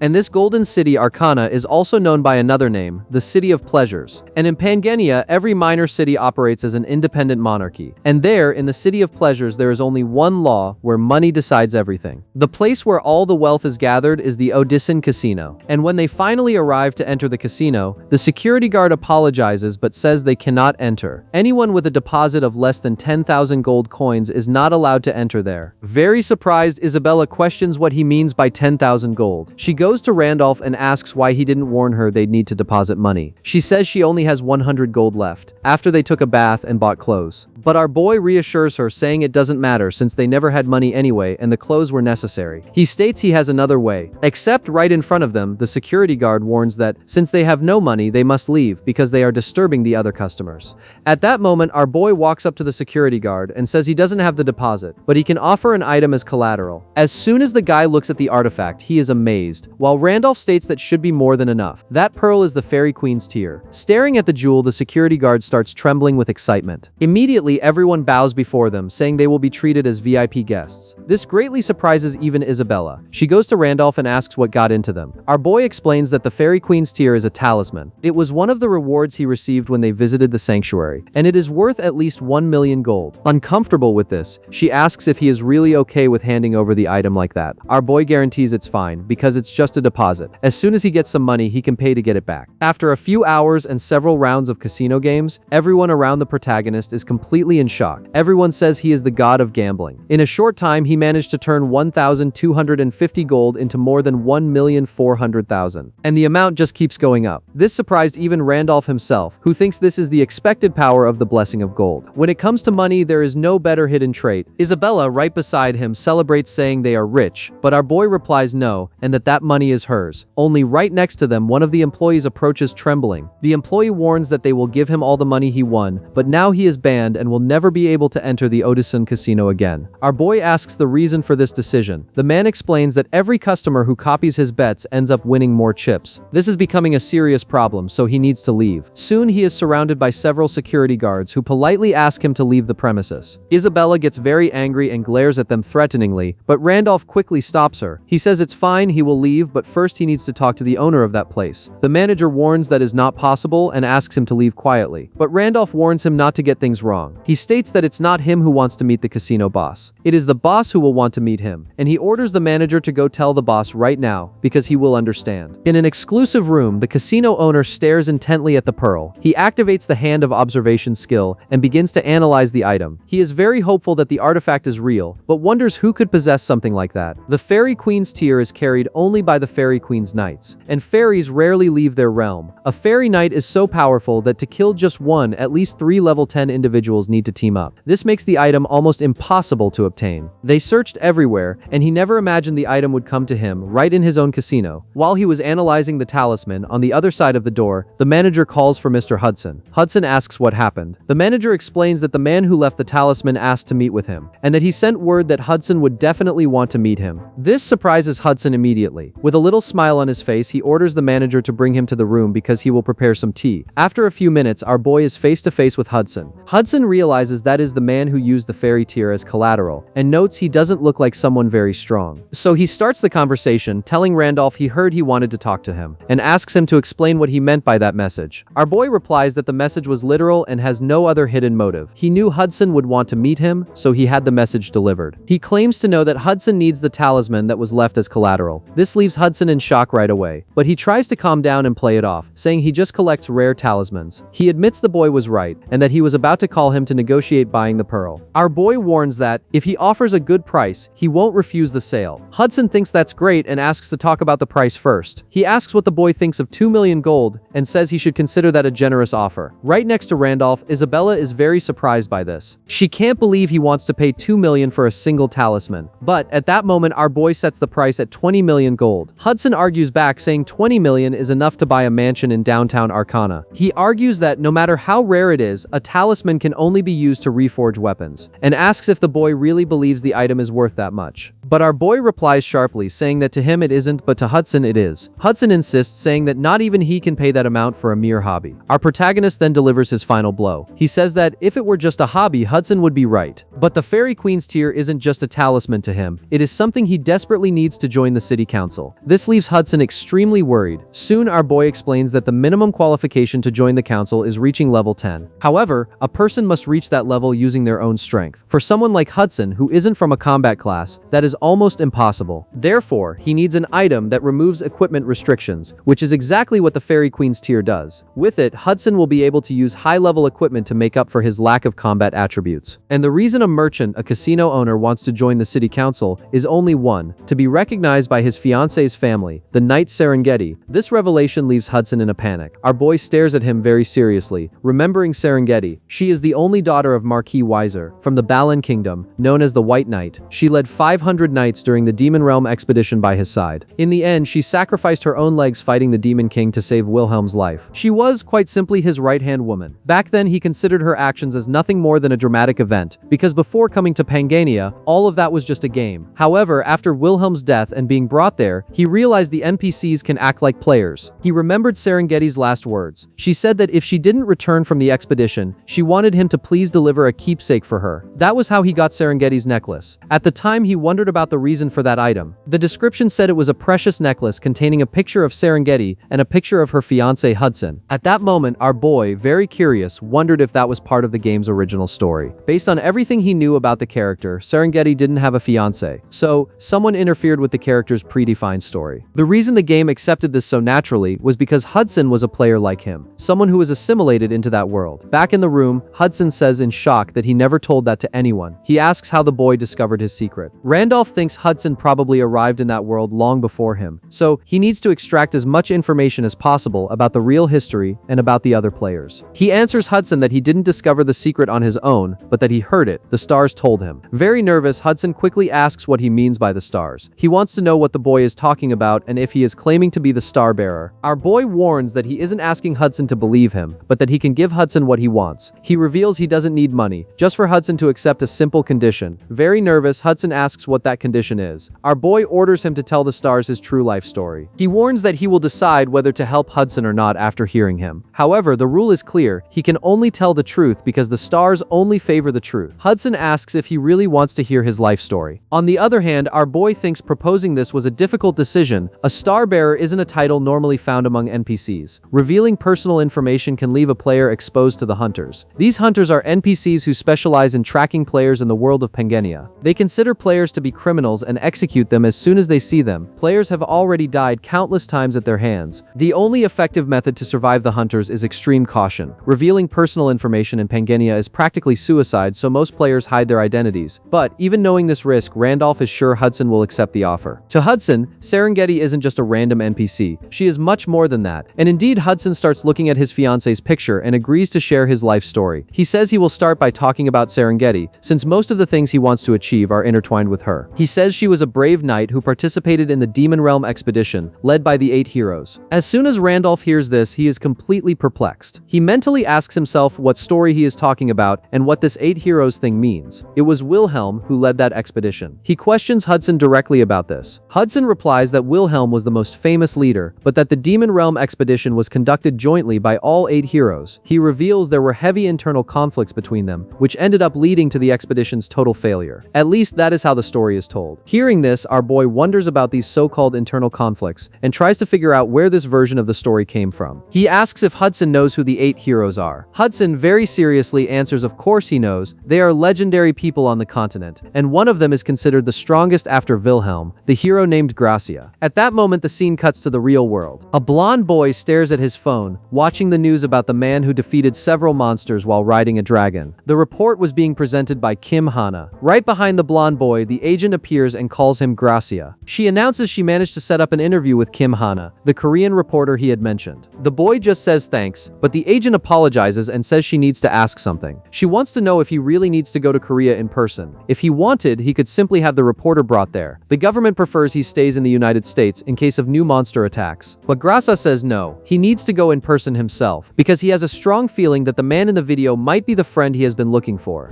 And right after that, the scene goes back to our boy, with Hudson telling him that Serengeti was a brave knight who participated in the Grand Demon Realm expedition, led by the 8 heroes. But hearing this story about 8 heroes, Randolph asks what he is talking about, and questions if it wasn't Wilhelm who led the expedition. Hudson replies that Wilhelm was the most famous among them, but the Grand Demon Realm expedition was conducted jointly by the 8 heroes. He says there was a heavy internal conflict between them which led to the expedition's failure. Or at least that is what the story says. Hearing about this internal conflict, Our boy is in shock, wondering what kind of madness this is. But after that, he logs out and returns to Korea, now finally at his date with that journalist. She notices he is acting weird and asks if he didn't like the meat. He brushes it off, saying it's not that, just that some things happened last night and he is a bit tired. In his mind, he regrets asking Hudson to tell his personal life story. The man simply spent the whole night crying while talking, and because of that, he had to stay awake in the game. Focusing on the real world, he asks the girl if the restaurant isn't too expensive, and says he doesn't feel right eating for free, but she immediately replies that he saved her from that stalker. And honestly, one dinner isn't nearly enough to thank him. He replies humbly that it was something anyone should do, but she insists no, and that only someone brave like him would have done that. Only at that moment she gets surprised and starts staring at the table behind them. Our boy, curious, asks what is happening. She warns that the woman at the other table is the same one who was with him last time, and that she keeps staring at them. When Hyunmyoung turns around, he wonders what kind of absurd coincidence that is. The guy with her looks a lot like the one from the Instagram photos. From what he remembers, his name is Jung Jin-woo, and he must be his ex's current boyfriend. Back at their table, the journalist asks if he doesn't feel uncomfortable being near her, and offers to switch tables. But he says it's fine and that she doesn't need to worry because they really don't have any kind of relationship anymore. Except at that instant, someone calls his name, Park Hyun-myung. It's his ex's boyfriend asking mockingly if he followed Kim So-yeon there. The guy says, very annoyed, that he not only keeps bothering the girl after the breakup, but now he's become a stalker, and calls him a shameless bastard. The people around start paying attention, wondering if the boy really is a stalker. Jung Jin-woo continues the act, saying he heard that last time Hyun-myung cried and begged his ex to go with him to a coffee shop. He warns that they are already broken up and that he should stop insisting. Our boy, totally lost, doesn't understand where he got this story about insisting. But looking at Seon's confident face, he realizes the lie and understands the whole situation. Jung Jin-woo glares at the protagonist and threatens that if he keeps following his girlfriend, he will end up killing him. Only at that moment, Kim Hana gets up from her chair. She warns that she stayed quiet at first, but the more she listens to the lies, the more ridiculous it gets, and asks if he knows what he is talking about. Jung Jin-woo mocks her, asking if the protagonist brought another woman to show off, and questions if she is a rental girlfriend. Hearing this, Hana gets very angry and charges at him. The guy asks how much Hyunmyoung is paying for her services, and says that judging by her looks, it must be around 500,000 won. He claims he will pay double so she learns when not to meddle. Hana replies that she made the restaurant reservation herself, and that she was only thanking the protagonist for helping her. But the guy, extremely arrogant, takes cash from his wallet and throws it at her. He asks if 1 million won isn't enough, and offers 2 million so the two filthy people can go somewhere else. With a lot of hatred, the reporter slaps him hard in the face, calling him a jerk, which in fact, he is, but the guy, thinking he owns the world, warns that she hit him first and that she should watch her teeth, raising his hand to strike her too. But before he even touches her, our boy kicks his leg, making him fall face first onto the floor. Hyunmyoung warns that's enough, and that he is not innocent at all for wanting to hit a woman. The guy gets up with a lot of rage and charges at the protagonist. But Park Hyunmyoung grabs his head and pins him to the ground, coldly repeating that he told him to stop. Jung Jin-woo wonders what is happening and how he can be so strong. He questions if that is really the strength of a normal human. In the back, the protagonist's ex tells her current boyfriend he is embarrassing her and tells him to get up already. Our boy, wanting to end the scene, suggests they step outside to talk. He reminds him that the guy started the fight and asks him to make things easier for everyone. But Jung Jin-woo, furious at being humiliated in front of his girlfriend, decides he can't let this go. He warns that Hyunmyoung messed with the wrong person and pulls something out of his pocket. It's simply a fragment of the golden rune. At that moment, a glowing ring starts to surround Jung Jin-woo's body. The people in the restaurant are shocked, realizing he is a dimensional warrior. Quickly, he grabs the protagonist. The people are amazed seeing that he actually transformed. Wanting to kill our boy right there, he violently throws him to the ground and tells him to try talking again. Hyunmyoung thinks he never imagined the guy was actually a player. He wonders why he doesn't give a damn about the situation. He saw him transforming, so why is he acting like it's nothing? He even wonders if the guy didn't hit him that hard. Soon he realizes he is calm because of his hidden trait, the great sage. Jung Jin-woo, foaming with rage, says he only let his guard down for a second, and Hyunmyoung dared to make him look like a fool. But now he is going to pay. But our boy, calmly observing the enemy's status, notices he is a level 4 Lancer. Only a level 4. In Pangania's system, levels go from 1 to 10. Each level requires an absurdly higher amount of experience to level up, and the cost increases depending on how many talents the player has. That's why characters get stronger with more talents, but level up slower. It becomes clear to him that Jung Jin-woo belongs to the group with very few talents. Even so, the reason his level is so low is simple. He never really fought. This Jung Jin-woo is a cowardly beginner player who spent the whole time running away since he was synchronized with Pangania. After some strokes of luck, he survived the main quest and got a high-ranking class. With the reward, he reached a high enough rank to unlock the log out button and never went back to the game. Our boy can read all this without even needing to investigate much. He knows not everyone starts with the heart of the iron-blooded monarch like he did, so adapting must not have been easy for the guy. The ex-girlfriend, wanting to end the humiliation, grabs Young Jinwoo's arm, says everything is fine and asks to leave because everyone is watching. The guy plays it off, agrees, and says he lost the urge to hit him. But before leaving, he points his finger and tells Park Hyun-myung to consider himself lucky. He warns that the boy only survived because of Seyun, and tells him to never come near her again. Our protagonist just watches, realizing the guy only activated the rune to show off. He is wasting the valuable time of his fragment of the golden rune as if it were nothing. Hyun-myung is sure this guy won't live for long. The journalist goes up to our boy and asks, scared, if he is okay. He assures her he is. Very angry, she says they should report the attacker to the police. But the protagonist says no and that they can forget it since they were the ones who hit the guy first. Except while he was talking, an immense pressure took over the place. The people around wonder if an earthquake is happening, but our boy recognizes this feeling immediately. He knows this is the start of a collapse. At that instant, terrifying monsters infiltrate the restaurant. The journalist goes into shock, as does everyone inside. The moment she was about to scream, our boy covers her mouth and tells her to stay quiet and wait a minute. She is surprised to realize that, incredibly, the monsters are not attacking the people. Our boy realizes they got very lucky. They are just putrid worms. At most, they feed on corpses that are already on the floor. If no one attacks them first, they pose no immediate danger. But obviously, these monsters ended up surrounding Young Jinwoo near the exit. His girlfriend, terrified, tells him to do something. He, completely desperate, wields his spear to attack. Our boy realizes the guy is indeed an idiot and yells for him not to attack under any circumstances. But Young Jinwoo ignores the warning, attacks, and defeats one of the worms with a single strike. Thinking he is invincible and that the monsters are weak, he starts yelling that he will kill all of them. The people around start cheering, treating him like a true dimensional warrior. Receiving all this attention, he smiles, thinking there was no reason to be afraid of those pathetic things. But Park Hyun-myung knows the situation is going to get out of control. He tells Kim Hana to run as fast as possible and stay as far away from that idiot as she can. After Young Jinwoo defeats several of those lesser monsters, a thick fog takes over the restaurant. The people wonder where that came from. The Lancer's vision is completely blocked, he can't see anything and doesn't know what is happening. At that instant, two giant hands grab his head in the middle of the smoke. A demonic being, with a terrifying voice, asks who killed its children. Young Jinwoo freezes in terror, feeling like he's going to soil his pants, and wonders what kind of monster that is. Park Hyun-myung recognizes the creature immediately. It's an elite monster, the terrible putrid mamba. The recommended team size to defeat it in a raid is 20 players at level 6, which means it's complete nonsense for him to try to face that thing alone.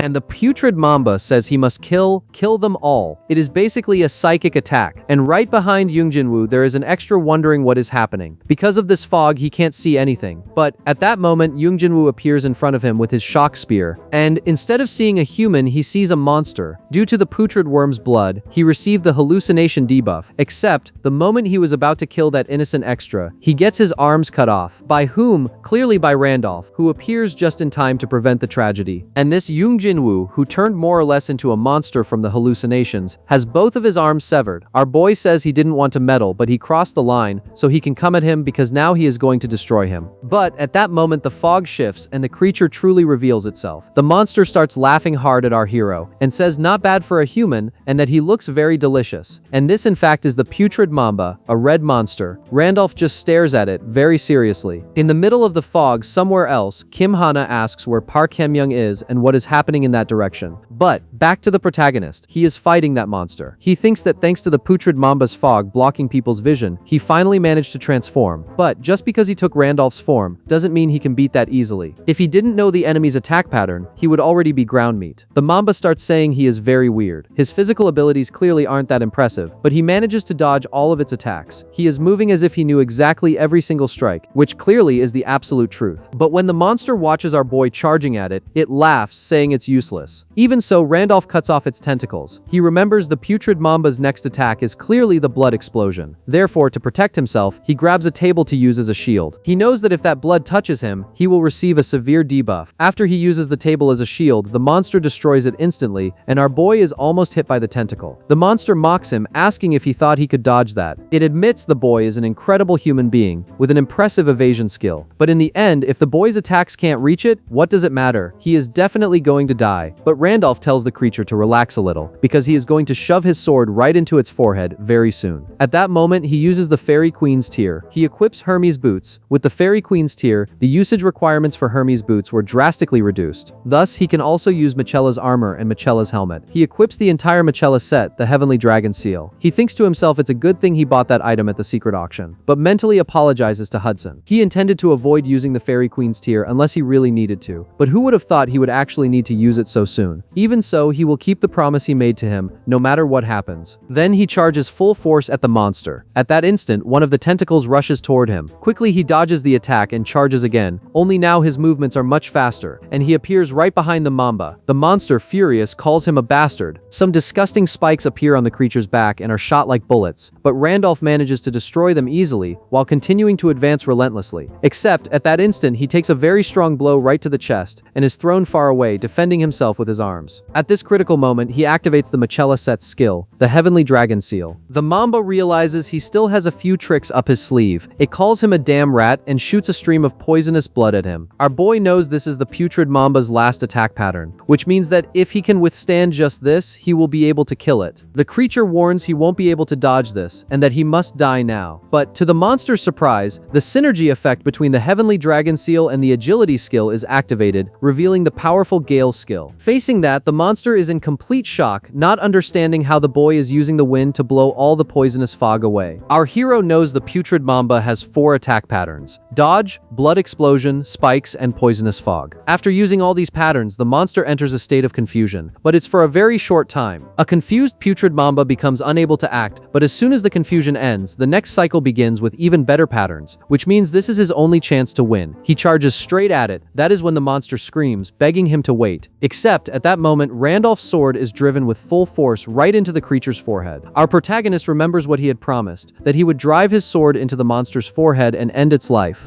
And this way the system shows he eliminated the putrid Mamba with a 100% contribution. After he defeats that monster, the fog finally clears. Everyone watches our boy on top of that giant monster after having defeated it. Kim Hana, still surprised, wonders what is happening. But, when she looks toward the dissipating fog, she sees the protagonist, whom she still doesn't know is him, standing on top of the creature. Right after, he quickly covers himself with the cloak. Hana, observing this man, recognizes he is the same one from last time, the same one who saved her that day. Soon she runs toward him and asks if he was the one who saved her last time, and if he remembers her. But our hero just looks at her from the corner of his eye and notices she is safe, so everything is fine. At that moment, the invisibility cloak is activated, and he simply vanishes from there. Hana wonders what is happening and why he disappeared out of nowhere. But, a few seconds later, our boy, already back in his normal body, appears right behind her and calls her. When she turns around, she asks where Park Hyung had gone this whole time. He plays it off, saying he finally found her, and that they ended up getting separated because of all that chaos. He asks if by any chance she is hurt, but she says no, that she is fine. Except while she was looking at him, she noticed something very strange. His fingers are stained with blood. He says, trying not to sound suspicious, that thank God she is okay. He comments he never thought they would end up in this situation, and that apparently today really isn't their day. But, at that moment, Hana asks if he ended up getting hurt for some reason. Realizing he almost gave himself away, he says he thinks just a little monster blood ended up splashing on him and asks her not to worry. Hana, very suspicious, says his clothes were perfectly clean, but only his nails ended up stained with blood, and that is really very weird. She says he was very calm when the monsters appeared, so she wonders if he knew what they were. Except our protagonist, playing dumb, asks what she means by him being calm. He says things were very chaotic and he just thinks it didn't hit him at the time or something like that. But she states he is definitely a liar because he was calm from the very beginning. He retorts saying no way and that he was very scared. She realizes this guy is looking very suspicious. He is acting like it's nothing and appearing right after that hero disappeared. She then wonders if maybe he is that warrior. The next day, after all this confusion, the news reports that, a few days after the first dimensional invasion, there was a report of a second invasion. Some dimensional warriors warned that these attacks would continue happening in the future. They expressed the opinion that this is a long-term operation requiring the government's help. As a consequence, countless citizens stayed in their homes due to anxiety, and the streets became completely empty. In response, some citizens showed their dissatisfaction. They said the government's confident response that there wouldn't be a tragedy like last time is a complete lie. They accused the government of trying to downplay the scale of the damage, which might have led to a large number of victims in the second invasion. Watching the news, a group of people talks. One of them comments that the population was unconcerned during the first invasion, but now they are making all this fuss. The other replies that at that time people weren't directly affected, so they probably couldn't feel the gravity of the situation. A monster attack is something totally out of the ordinary. A woman says it might have been something beyond general understanding, and that no one knew how to respond. So the government probably tried to keep the situation quiet at first. But the guy in the center of them says that, with this second incident, everyone must have realized the invasion can happen again and again. At that moment, he decides this is the perfect time to declare the emergence of their alliance. This guy is Park Tae-woo, the leader of the Players Alliance. He warns that the other alliances are probably thinking the same, so they need to hurry and recruit talented people. The girl warns they already checked the videos he mentioned earlier. They are security camera footages, so it's hard to see clearly. But if that player really killed the putrid Mamba alone, that man can only be Randolph, the player who placed first in the main quest. The guy at the end comments they said Randolph just finished the second main quest, so he is at most at level 4 or 5. How the hell could he use an item like Hermes's boots? But the leader replies it's possible he used some kind of talisman. And that, putting the details aside, he is someone they need. After Phantom's disappearance, this man showed up. They aren't 100% sure, but it's possible Randolph is Phantom, and they can't trust the other alliances. No matter what happens, they need to bring this player to their side to stop the rift. While this conversation was happening, back in the game, Hudson was completely in shock. He asks if the boy is saying he basically used the Fairy Queen's tear that he needed so much. Desperate, he starts yelling at our boy, saying he had promised to give the item to him. But the protagonist replies that he said he would help him, and never said he would give the Fairy Queen's tear to him. Hudson asks what he means by that. Our boy explains he doesn't need to use the talisman to fulfill his goal, and that he just got rid of the item so Hudson wouldn't be stuck with false hope. But, in truth, he knows there is no way to admit he needed to use it to defeat the putrid Mamba and not die. Hudson, very angry, asks if he is saying there is another way to join the council. Our boy says yes, and says that, from what he can see on his face, the casino owner doesn't trust that very much. But, even so, he tells Hudson to follow him, because he will give him a reason to trust him 100%. Later, the three head toward the sewers, where there is an underground dungeon. While they were walking, Hudson asks why they would go to a place like that. Our boy answers it's to clear his doubts, and also because, before going for the main goal, they need to take care of something else. He wanted to create an anchor point in Arcana. He knows the teleportation book he got from Dramut is very convenient, but it's very annoying having to increase the exploration rate every time. This epic teleportation book is a magical artifact that teleports the user to a previously explored location. The casting time is 30 seconds, and it can only be used once a day. The only anchor point registered so far is the Desert Sanctuary. Our boy wanted to explore all of Arcana completely, but that would be impossible with the time they have, so he'll be satisfied exploring the sewer dungeon. Obviously very nervous, Hudson tells him to wait. He wants to know if the boy really wants to explore the dungeon with only 3 people. That is too dangerous. The boss monster living there is a mutant giant rat. It's a raid boss that requires at least 6 people at level 8 to be defeated, but our protagonist confidently says he already knows that, which shocks Hudson greatly because at that moment they are already face to face with the raid boss. The mutant giant rat of the sewers is a gigantic and hideous rat. The exact moment it spots the humans, the rat charges at them with all its power and at an absurd speed. Worried, Hudson notices the giant rat attacks using speed as a weapon. Normally, the standard is to have 6 people make a formation and slowly corner it to take it down. And they went there without any preparation. What the hell is this idiot thinking right now? Only at that exact moment, our boy orders Isabella to attack the monster at 10 o'clock. She manages to intercept the attack precisely and drives her dagger right into that rat's eye. Our hero thinks that, if you know the monster's attack pattern, it doesn't matter how fast it is. But of course, this is only possible because Isabella is an extremely proficient combat character, and she is on a completely different level from regular characters. Watching this from the corner, Hudson is very surprised. Our boy approaches him and warns he will keep his promise no matter what happens, and says he shouldn't doubt his words, because if he says something can be done, then it can be done, which leaves Hudson completely amazed.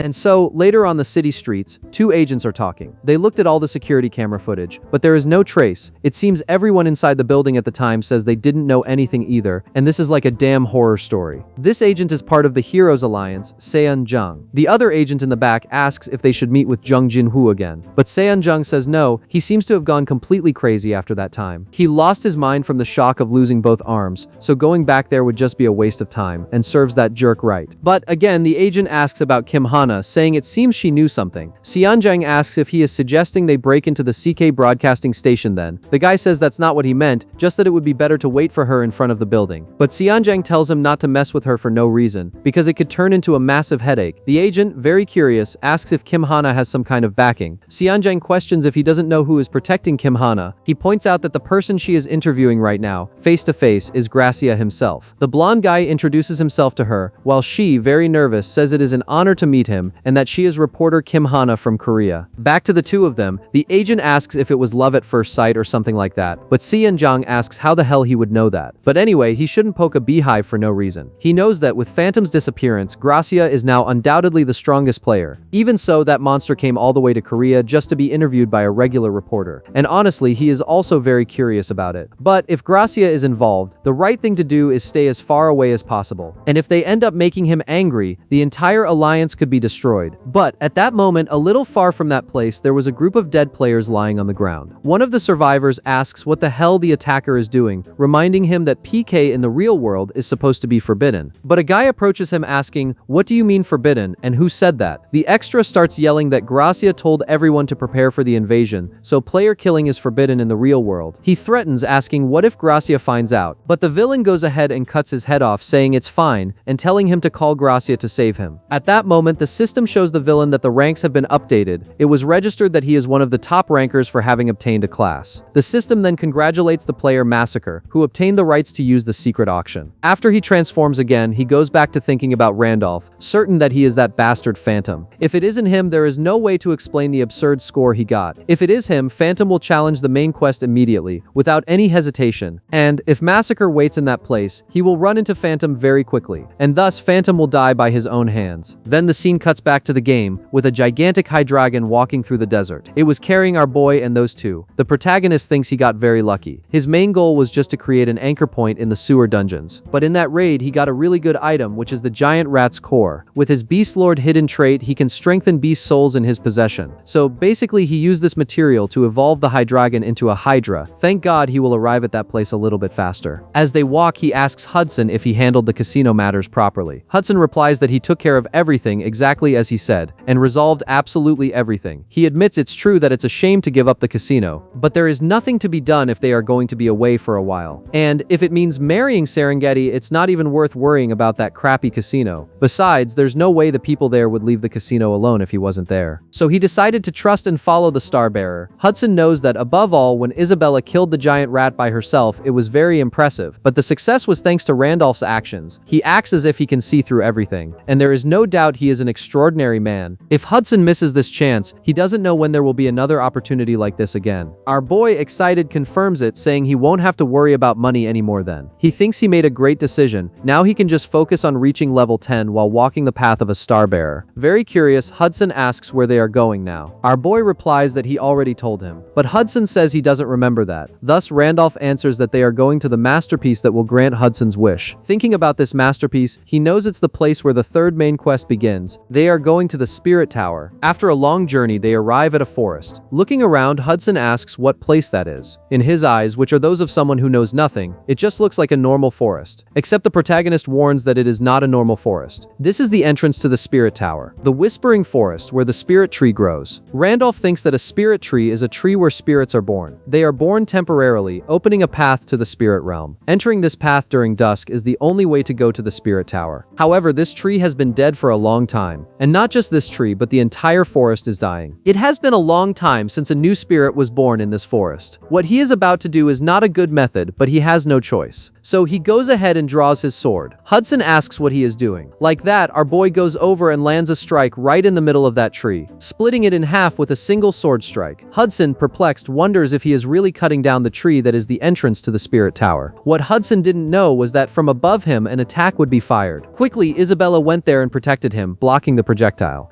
On top of the tree, an archer says he didn't expect her to block it. He says this human woman is really quite interesting. This guy is the master of the Whispering Forest, the level 9 High Druid. Watching the enemy, Hudson gets very scared, knowing he is a High Druid. The Druid says he thought they were just some travelers who got lost. He intended to show mercy and let them pass through the forest, but they dared to cut down the spirit tree. It seems humans have lost their sense of fear. The trio is surrounded by dozens of forest guardians, all level 7. By Isabella's count, she saw at least 40. Or, actually, at least 50. If they all attack at once, they won't have a chance. In the worst case scenario, she needs to make sure the Star Bearer escapes from there. But at that moment, our boy takes a step forward. He warns the druid shouldn't get mad at someone else when he was the one who cut down the tree. And if he hadn't done that, they wouldn't have shown up. The High Druid asks if he has lost his mind. Our boy tells him to come down because he wants to talk to him. But the druid refuses, aiming his arrow at Randolph. Our boy questions if he plans to just sit back and watch the forest die. Hearing this, the elder stops at once and asks what he means by that. Randolph claims he will bring that forest back to life. He says he doesn't see a single spirit in the forest that could bring life to it. And the druid must know better than anyone that if no new spirit is born, the entire forest will die soon. He asks the elder to open the gate to the spirit tower, and in return he will give him a spirit that will stay in the forest. But the druid says that is nonsense. Even if they open the gate, the spirit tower is a place where only the chosen ones can enter. He asks if the boy really thinks a wretch like him can enter the tower. Our boy knows very well that this is normally impossible. First of all, to enter the spirit tower, the player needs to have a relevant talent and complete countless prerequisite quests. And after waiting for several coincidences to align, only then can you overcome the extremely low odds and get in. Among players, the number of people who enter that place can be counted on one hand. With Randolph's current level, it would be something he couldn't even dream of. Of course, that is if Randolph were just an ordinary character. So he gets very serious and stares at that High Druid. He tells the elder to shut his mouth and open the gate now. He activates his hidden trait, Nature Affinity, the very essence of druids. He declares he will be responsible for saving the forest, so he orders the gate to be opened immediately.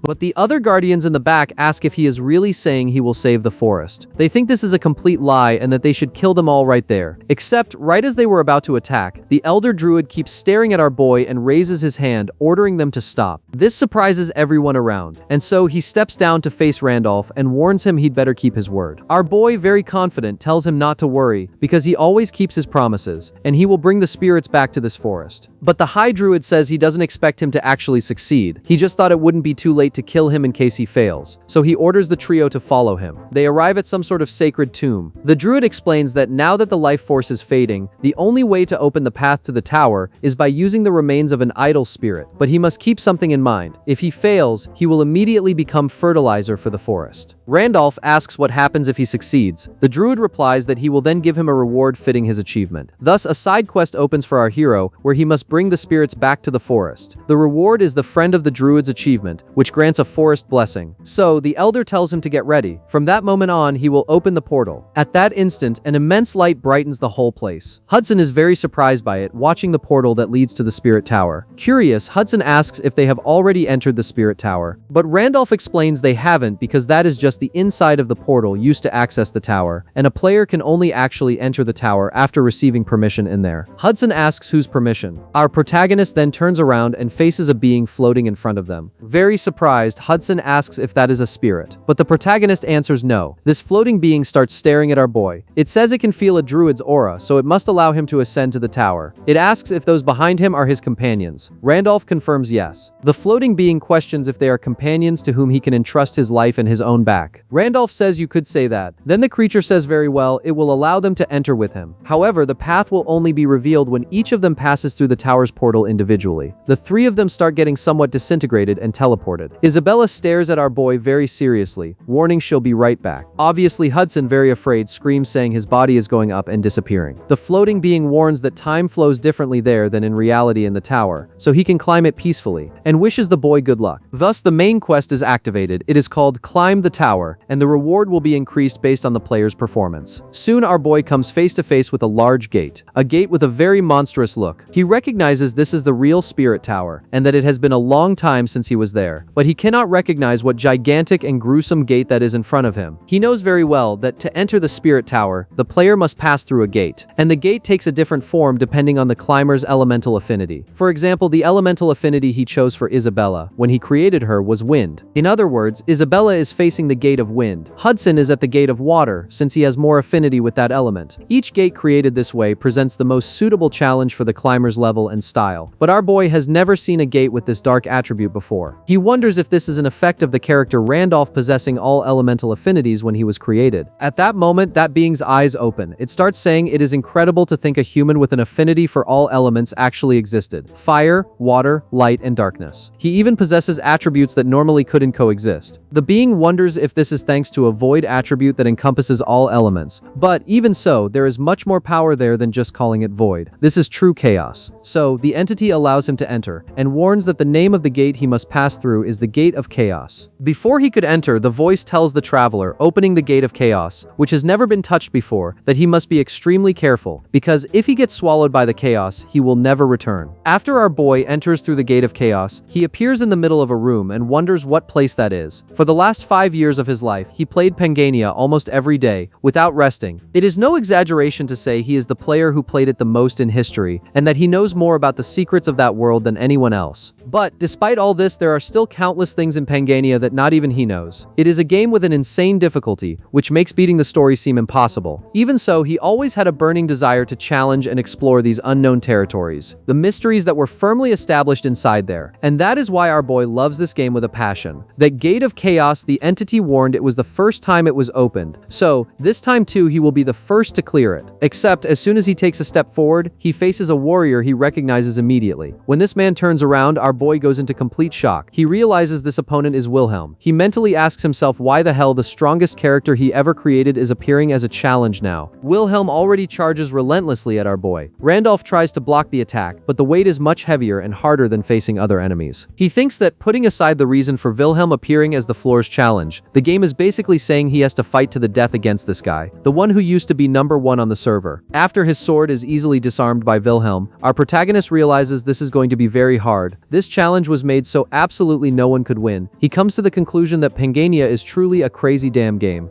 At the moment Wilhelm was about to hit our boy, he activates his Michela's armor. He thinks that since the enemy sword couldn't completely cut his arm, it means Wilhelm's attack is almost on the same level as his own defense. That enemy looks like Wilhelm, but his attributes are actually much closer to Randolph's. If the floor only copied his appearance, there is no reason to be afraid of this guy. The protagonist throws Wilhelm far away, but he remains in one piece. The enemy draws his sword and charges at him, wanting to chop off his head. Therefore, our boy kicks Wilhelm in the face, asking if he came to reclaim his past glory, which greatly surprises the enemy. Wilhelm questions if that is even possible, but our boy, very serious, grabs the enemy by the hair and asks what kind of nonsense he is talking about, calling him a fake bastard. He rips Wilhelm's head off his body with just his bare hands. After the intense fight and ripping off the enemy's head, our boy grabs a health potion. After drinking it, he recovers. He comments to himself that it's a good thing he bought those potions with Hudson's casino money. But, at that exact moment, behind his back, several copies of Wilhelm start to appear. Our hero thinks that, if he hadn't brought the potions, he would probably regret it a lot. Meanwhile, the scene goes back to Korea. At the newspaper office, Kim Hana is wrapping up her interview. She comments that it must have been very tiring for Gracia to travel all the way there, and sincerely thanks him, but Gracia replies that it was no problem at all. He warns that, now that the interview is over and they are no longer recording, he has a personal question to ask. Surprised, she asks what it would be. He says it is a very simple question. He wants to know about that man mentioned in the article she wrote. Gracia asks that please she tell him everything she knows about that warrior. He demands to know, in detail, everything she saw that day. While this conversation was happening in real life, back in the game, our boy defeated countless Wilhelms. Now he is completely exhausted. He wonders how much time has passed since the test began. He thinks he fought those guys at least 100 times, and he is really very tired. The good part is that the copies are no longer being summoned. Since he can't see anything above, this is probably the top floor. However, as he can tell, the potions ran out. It would be really good if a message confirming the end of the challenge appeared right now. But, at that instant, a strong tremor shakes the place. He wonders what kind of shadows are those emerging. These shadows transform into spirits, who mockingly ask if the power of chaos didn't work. They question what he is. A human? Actually, judging by his skills, he might be a druid, or something similar. But, in the end, the spirits admit they like him, amazed that he made it this far. Our boy quickly recognizes these creatures as the so-called spirit of chaos. If they showed themselves, it means he cleared the spirit tower. But the spirit of chaos mocks him, asking what he means by by cleared, and says that is truly ridiculous. They ask if he really thought someone could clear this tower that easily. They claim the tower's challenge hasn't even begun, it is beyond that barrier where the true test starts. They mock saying he is already done just by clearing this small part, and ask if he really thinks he can make it to the end. They state that thing was never meant to be a challenge that can be beaten on the first try. The spirits warn him that beyond there, hundreds or rather thousands of those illusions he has been fighting exhaustively will be waiting for him. They tell him to give up because he will never be able to clear this tower. Except to the spirit's surprise, Randolph starts walking and asks where the door is. The spirit goes into shock and asks if he really wants to die. It warns that if the boy gives up right there, he will receive a special offer to form a contract with it. But the closer the boy gets to the door, the more the spirit insists. The spirit says that if he makes a contract right now, he will get a star immediately. The closer our boy gets to the door, the more the spirit tries desperately to convince him to stay and make the contract. But obviously our great player knows the rules well. He knows the spirit tower sets the completion reward based on the challenge the player chooses to enter. If you clear the fire challenge, you receive a fire spirit egg. If you clear the wind challenge, you receive a wind spirit egg. By hatching the egg, the player can form a contract with a spirit of that specific attribute. The challenge he entered was the Chaos Challenge, the first one to be opened in the entire history of Panania. He always thought the reward for clearing it would be a Chaos Spirit Egg. Spirit eggs are already extremely rare items to begin with. If it was the first in history, a Chaos Spirit Egg would undoubtedly be a top-tier reward. However, before truly clearing the tower, those spirits are already screaming desperately for him to make a contract with them first. So, if that is really the case, it means that beyond that door there is an even better reward than a Chaos Spirit Egg. As the boy passes through the door, the Spirit of Chaos warns that he made a dumb choice, and that this will be his last chance to back down. Our boy stops instantly. He remembers the spirits clearly stated there would be several of those enemies he fought on the other side. The spirit confirms yes, and that there will be thousands of illusions, but Randolph retorts saying it will definitely be very hard, especially since he already used all the potions he brought. However, thanks to that sacrifice, he memorized their attack patterns to the point of getting sick of them. Very surprised, the spirit asks what he means by that. Our boy replies that now he doesn't need potions or anything like that anymore. He can simply dodge the attack patterns he learned by getting beaten thousands of times. If he just does that repeatedly, clearing the tower will be very easy. So there is no reason to back down. This greatly surprises the Spirit of Chaos. The spirit finally gives a little smile and says he didn't expect anyone to challenge the tower for such a ridiculous reason.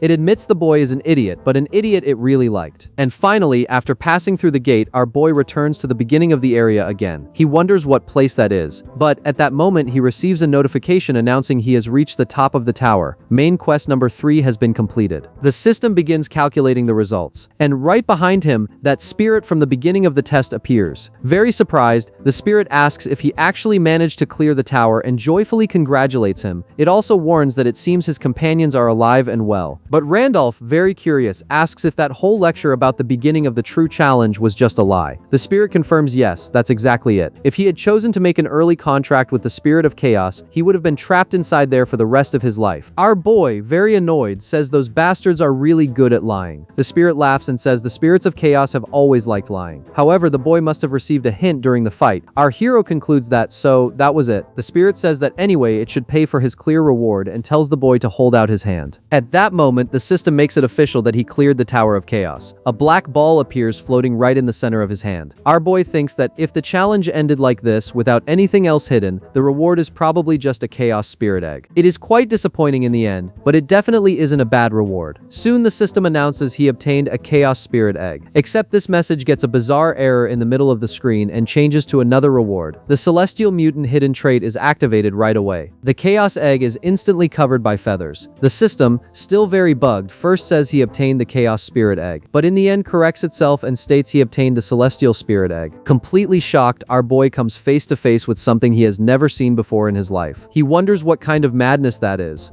And after he obtains this very strange egg, the system tells him this is a Celestial Spirit Egg, an unknown egg that fell from the celestial realm, and it is said to be at the edge of light, darkness, and chaos. Only Celestials can see and hatch this egg. Therefore, our boy thinks these Celestials refer to the supreme race that lives in the celestial realm, and the fact that he found this egg is proof that he is one of them. But no way, how is that possible? How can this be linked to the Celestials? He wonders if it is because of his hidden trait Celestial Mutant. Maybe the word Celestial celestial isn't just a naming overlap. This might be a characteristic directly related to that race. Very curious, he asks that spirit if it knows what that is. But the spirit replies that, aside from the fact that it is not an ordinary egg, it has no idea what it is. However, even the spirit kings are showing interest in it, which greatly surprises our boy. He thinks that the spirit kings are some of the strongest beings in existence, and they are the main mediators that make up the world of Pangania. And if even they are interested in it, it means that egg has incalculable value. He is very curious to know what kind of creature that is, but there is no way to find out right now. Therefore, he stores the egg in his inventory, thinking he will have to hatch it later. At that moment, the system announces that the main quest has been completed. His total floor score was 240 points, and the Hall of Fame is being updated. But right after, he receives other messages informing him that due to the constellation of fortune, his rewards have been enhanced. Excited by his pioneering spirit, the constellation of adventure also grants him enhanced rewards. And other constellations do the same, such as the Cursed Constellation, the Constellation of Black Light, and also the Constellation of Battle. Our protagonist recognizes these entities as the constellations of the Temple of 100 Stars. Some of them had already shown interest when he was at Dramut's sanctuary, like fortune and adventure. But to think that 5 of these great powers would take an interest in him all at once is completely absurd. The constellation of the Temple of 100 Stars is made up of beings that play major roles in Pangenia's scenario. Just like the Spirit Kings, from a player's perspective, they are the type of beings you have nothing to lose by getting on their good side, since they can hand out special quests directly or drastically improve your rewards depending on the tasks you complete. In the game's lore, he heard they love stories of triumph told by humans, so he thinks they really enjoyed watching him clear the challenge of chaos, which was shown and overcome for the first time in Pangania's history. Thus, his reward tier transcended due to the constellations. And because of this, he can choose 2 superior rewards from the 20 options listed on the panel. Our boy, very excited, says this went far beyond what he imagined. Sometime later, Isabella and Hudson finished clearing their floors in the tower and came out completely exhausted. Isabella received a wind spirit egg as a reward for completing the tower's challenge, and Hudson received the water spirit egg. The number of eggs a player receives as a reward is decided randomly, and luckily Isabella got 2 spirit eggs in her run. She decided to keep the promise Randolph made with the druids, and handed one of them to the forest guardians. If someday they hatch the wind spirit and release it into the wild, the Whispering Forest will finally be able to recover its lost vitality. Furthermore, as a thank you, the druids gave the group the best possible elixir, the mandrake. It is made from a millennia-old medicinal herb, which absorbed the essence of the forest's vitality. Of course, they gave the elixir to Isabella. After all, she was the one who provided the spirit egg to save the place. And surely Isabella will get stronger and stronger after consuming that. Now, looking at the updated Hall of Fame, our boy remains isolated in first place, with 240 points. Gracia is in second with 219. In third, the player Mint Chocolate is Delicious. In fourth, Black Demon. In fifth, Master. And in sixth place, That Guy Massacre. After finally leaving the forest, our boy and the other 2 continue to be transported by the Hydra. Meanwhile, the protagonist stares at the status window. He observes the benefit of the Guardian Walls level. This system allows protecting the disconnected body from danger and triggering an alert in case of emergency. The strength of this protection varies depending on the wall's level. For 30 seconds, the level 11 Guardian Wall nullifies any attack of a 1-star level or lower. Our boy realizes the privilege unlocked this time is an upgrade to this defense, which is a huge relief. When he logs into Pangenia, the Guardian Wall protects Park Hyunmyoung's body in reality. And when he returns to reality, it protects Randolph's body in Pangenia. And now there are 72 hours left before the Golden Rune Fragment's time runs out. Thinking about the future, the more upgraded time he has, the better it will be. At that moment, Hudson looks at Randolph. He thanks the boy deeply. Hudson says he never thought he would get a spirit egg in his life, and that he wants to hatch it as soon as possible, because having a spirit by his side should be enough to solve his major problem of lacking combat attributes. Our boy agrees that's exactly it. The path from level 9 to level 10 is extremely hard to walk alone, but if he borrows the power of an elemental spirit, it should be possible to evolve. Hudson says yes. He notes that when they return to Arcana, the first thing he will buy is a spirit incubator, but Randolph interrupts him and warns that he needs to go somewhere else before that, and asks if Hudson wants to come with him. Hudson says yes, of course. After receiving this massive help, he says he will accompany him anywhere he wants. Our boy smiles and just says thanks. But little did Hudson know where they were heading, and it was exactly that place Randolph needed to reach. Hudson, trembling with fear, asks if he really has to go in there. Isabella, a bit lost, wonders the reason for this exaggerated reaction. Our boy tells him to stay quiet and not draw attention. Isabella, curious, asks why they came to that place. Our hero answers that this is the Knight's Garden, the territory governed by Marquis Weiser, and it is basically where Hudson's fiancée lives. Hudson, very nervous in the back, asks desperately why they are there, since he still lacks the necessary qualifications to be Serengeti's official fiancé. But the protagonist tells him not to make a fuss, because he didn't say they came there to propose to her today. They are there because he has something personal to ask Serengeti.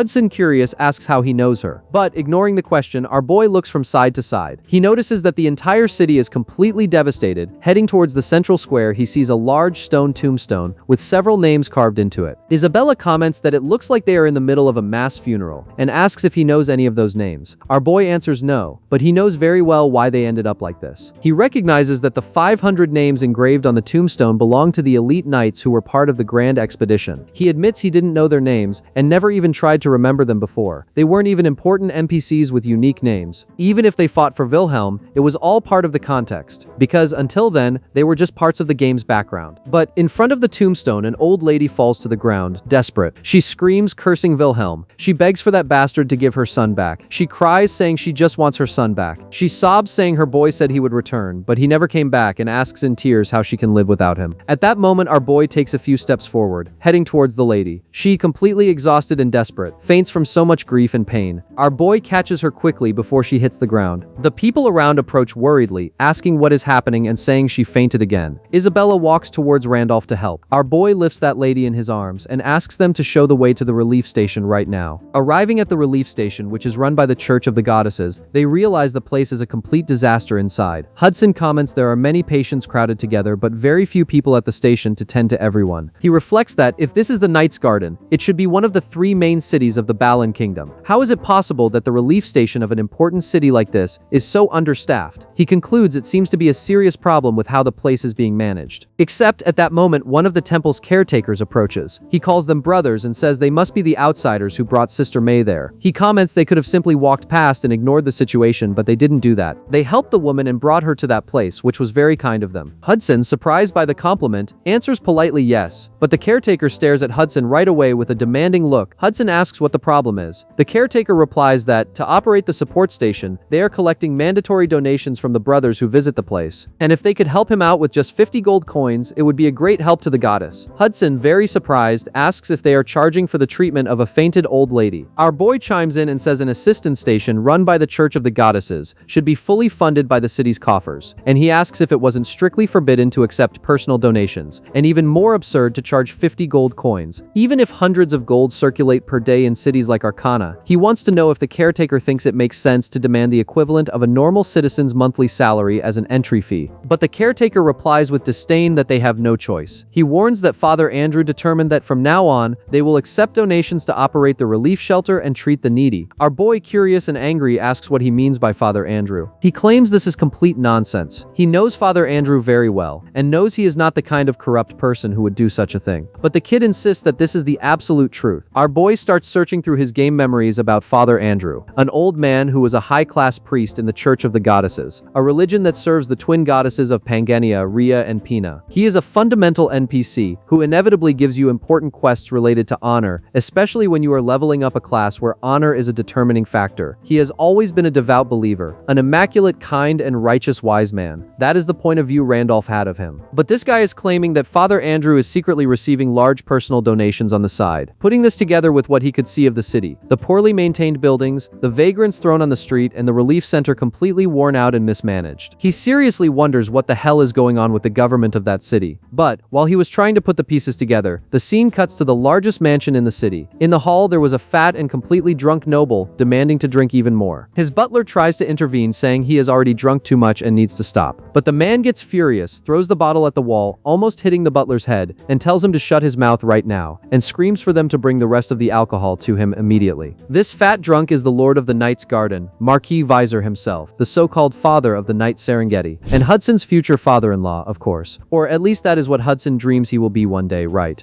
And this way, our boy tells that guy he needs to speak with Father Andrew in person, and says he must take him there. But the guy, very nervous, asks what he means. He says it will be very difficult because a lot of people are waiting to see the priest. But, at that moment, our boy orders Hudson to step forward and do what needs to be done. Hudson hands him a heavy bag. The kid, curious, asks what that is. Hudson replies that it is a 50,000 gold donation, and tells him to let them meet the priest right now, and warns he will double the amount later. Seeing all that gold, the kid gets very excited excited and agrees immediately. Now in Father Andrew's office, the old man says it is a pleasure to meet him. He introduces himself as Father Andrew and asks the boy to sit down so they can talk now. Our boy accepts, then Andrew tells Randolph he heard he made a generous donation to the relief station. Our protagonist replies that indeed it wasn't a small amount. He says he found out they charge 50 gold coins just to get in and make a donation, so he figured he wouldn't get the priest's attention with the usual amount. This leaves the priest a bit disappointed and quiet. Randolph asks if he is disappointed for being called an old man who only cares about money, and if he is ashamed to the point of having nothing to say. Except our protagonist quickly warns he is just curious. Curious about how a relief station in a major city like that ended up so desperate for money. The priest, changing the subject, says he was told he was the one who brought Sister May in after she fainted. Our boy confirms yes. The priest explains that her only son joined the grand expedition to the demon realm and never came back. Since then, she lives with this pain every day, blaming herself for not being able to stop him from going. And it wasn't just Sister May, many people lost family and friends. Countless knights who joined the grand expedition admired Wilhelm. They swore to follow him to expel the demon king, but they never returned. Thus, the knighthood lost countless talented people and consumed enormous resources as war funds. That was such a prosperous city that even with great losses, it could have recovered as time went by. But the real problem happened when Serengeti returned, which makes our boy even more curious. The priest says she returned home having lost both of her legs, but for some reason since her return she has remained unconscious and hasn't woken up at all. Many priests, including himself, tried to wake her up, but nothing worked. His lordship, Marquis Weiser, gathered all kinds of rare elixirs and looked for any method, but not even that worked. Because of this desperate search, the city's finances, which were already under pressure, gradually hit rock bottom. In his impatience to save his daughter, the Marquis lost his reason and was manipulated by all kinds of con artists. In a short time, it reached the point of accumulating enormous debts, using the territory itself as collateral. After that, the lord fell into despair and went financially bankrupt. As a result, all of the city's subsidies were cut. Now that is the only relief station left in the Knight's Garden. If that place also disappears, every patient in the city will be abandoned. That is why even devout brothers like the caretaker who helped Sister May are shamelessly demanding donations. They don't have enough beds, supplies, or staff to care for the patients. Our boy says he is starting to understand the whole situation. He asks if Serengeti is unconscious due to mental shock or a physical problem. The priest answers that if it were something like that, it would have been treated a long time ago. It seems she is under a strong curse state, and that is far beyond their capabilities. Randolph starts thinking about this curse. If it is a case like Isabella's, it might be possible to break it using the blessing of the stars. He gets up and warns he needs to go, because he has business with Marquis Weiser. The priest asks him to wait a moment. Since his lordship isolated himself, it won't be easy at all to visit him. He says he can't exactly call this payback for the donation, but if the boy waits a few days, he will try to schedule a meeting, except our protagonist states he has no time for that, and tells the priest not to worry about the donation, because he already got what he paid for, the information. The priest, confused, asks what he means by that. At that exact moment, a guard abruptly enters the room. He announces that his lordship ordered to bring the guest who made the astronomical donation. Our boy smiles and tells the priest that when you show up with the right money, they let you in right away. He says goodbye to Andrew, saying he is leaving now. The priest states that no matter the reason for it, he is deeply grateful for the help. Randolph asks him to forget the donation, joking that it wasn't even his money to begin with. But the priest clarifies he is not thanking him for the donation, but for helping Sister May on the street. Our boy gives the old man a sincere smile and says it is very good to see him again, Andrew, which greatly surprises the priest, who wonders what he means by again. Soon the scene cuts to Marquis Weiser's room. The lord stares at our boy, realizing he is the man who donated the huge amount to the relief station. It was 100,000 gold coins in total. He asks if the boy is a traveling merchant, but notes he doesn't seem to carry supplies. Maybe he is just a wealthy young master traveling through. Therefore, the Marquis apologizes for inviting him so abruptly, and formally introduces himself as Weiser, the Lord of the Knight's Garden. On the other hand, our boy quickly recognizes him, but notes he has changed drastically on the outside. Marquis Weiser was once a knight who made a name for himself across the continent, thanks to his exceptional skill in his youth. And his daughter Serengeti was able to get a star and became a transcendent under Wilhelm's tutelage. She ascended to the class of the strongest warriors on the continent. Thanks to this, House Weiser established a great position and maintained power within the Balan kingdom. In gratitude, the Marquis swore absolute loyalty to the Night King. Weiser was the kind of man who repaid grudges with his sword and repaid kindness with unwavering loyalty. Of course, our boy doesn't know now if it is only the Lord's appearance that is broken, or if his heart also broke from the tragedy. The Marquis starts the conversation, saying the boy must imagine the reason for the invitation. The Knight's Garden is currently facing major financial problems, so he would like to propose a deal that benefits both. Except our protagonist interrupts him, saying he doesn't need those things and that he is there to cure Serengeti. This surprises Marquis Weiser immediately. He starts letting out a lunatic laugh and says he was mistaken, thinking the boy was just an innocent, wealthy young master. He He asks if the boy heard the rumors running across the continent. Rumors that if you mention Marquis Weiser's daughter's name, he would throw mountains of money into your hands. He loses control and screams, asking how much the boy wants to charge to cure her. 300,000? 400,000? Or if he will demand that he hand over the entire territory as payment. He slams the table with a lot of hatred and vents that he has been deceived by scum like him several times. He has already lost almost everything he had. What else would he have to offer? He orders the knights to gouge out the con artist's eyes and throw him on the street. Except our protagonist remains calm and says he doesn't need money. He tells the Marquis to hear him out to the end. He can't give a 100% guarantee, but there is a real chance he can cure her. The Lord, still furious, mocks, saying this is an innovative approach for a scammer, but says fine, let's say he really can cure her. Why would he do that? They have never seen each other in their lives. Why would he cure his daughter without receiving a single penny? Our boy answers firmly that this is a debt he is paying her back, and also a debt he is there to collect. The Lord, totally lost, asks what the hell he is talking about, and Randolph declares right then that he is Wilhelm's successor, the Night King to whom House Weiser swore loyalty. He demands the Lord take him to his daughter because he has something important to ask her, and in exchange for the sacrifice she made for his master, he will cure her. But the Marquis smiles maliciously. He finds the story incredibly funny because the entire continent is infested with charlatans calling themselves successors of the Night King, and to him the boy is just another one of them. Very annoyed by the audacity, he orders his guards to kill Randolph and his two companions right there. At that moment, one of the elite knights charges at Randolph, but quickly our boy uses his teacup to block the guard's heavy attack without moving a muscle, and orders the Marquis to prepare the room, because he is going to prove right there that he is Wilhelm's true and only successor.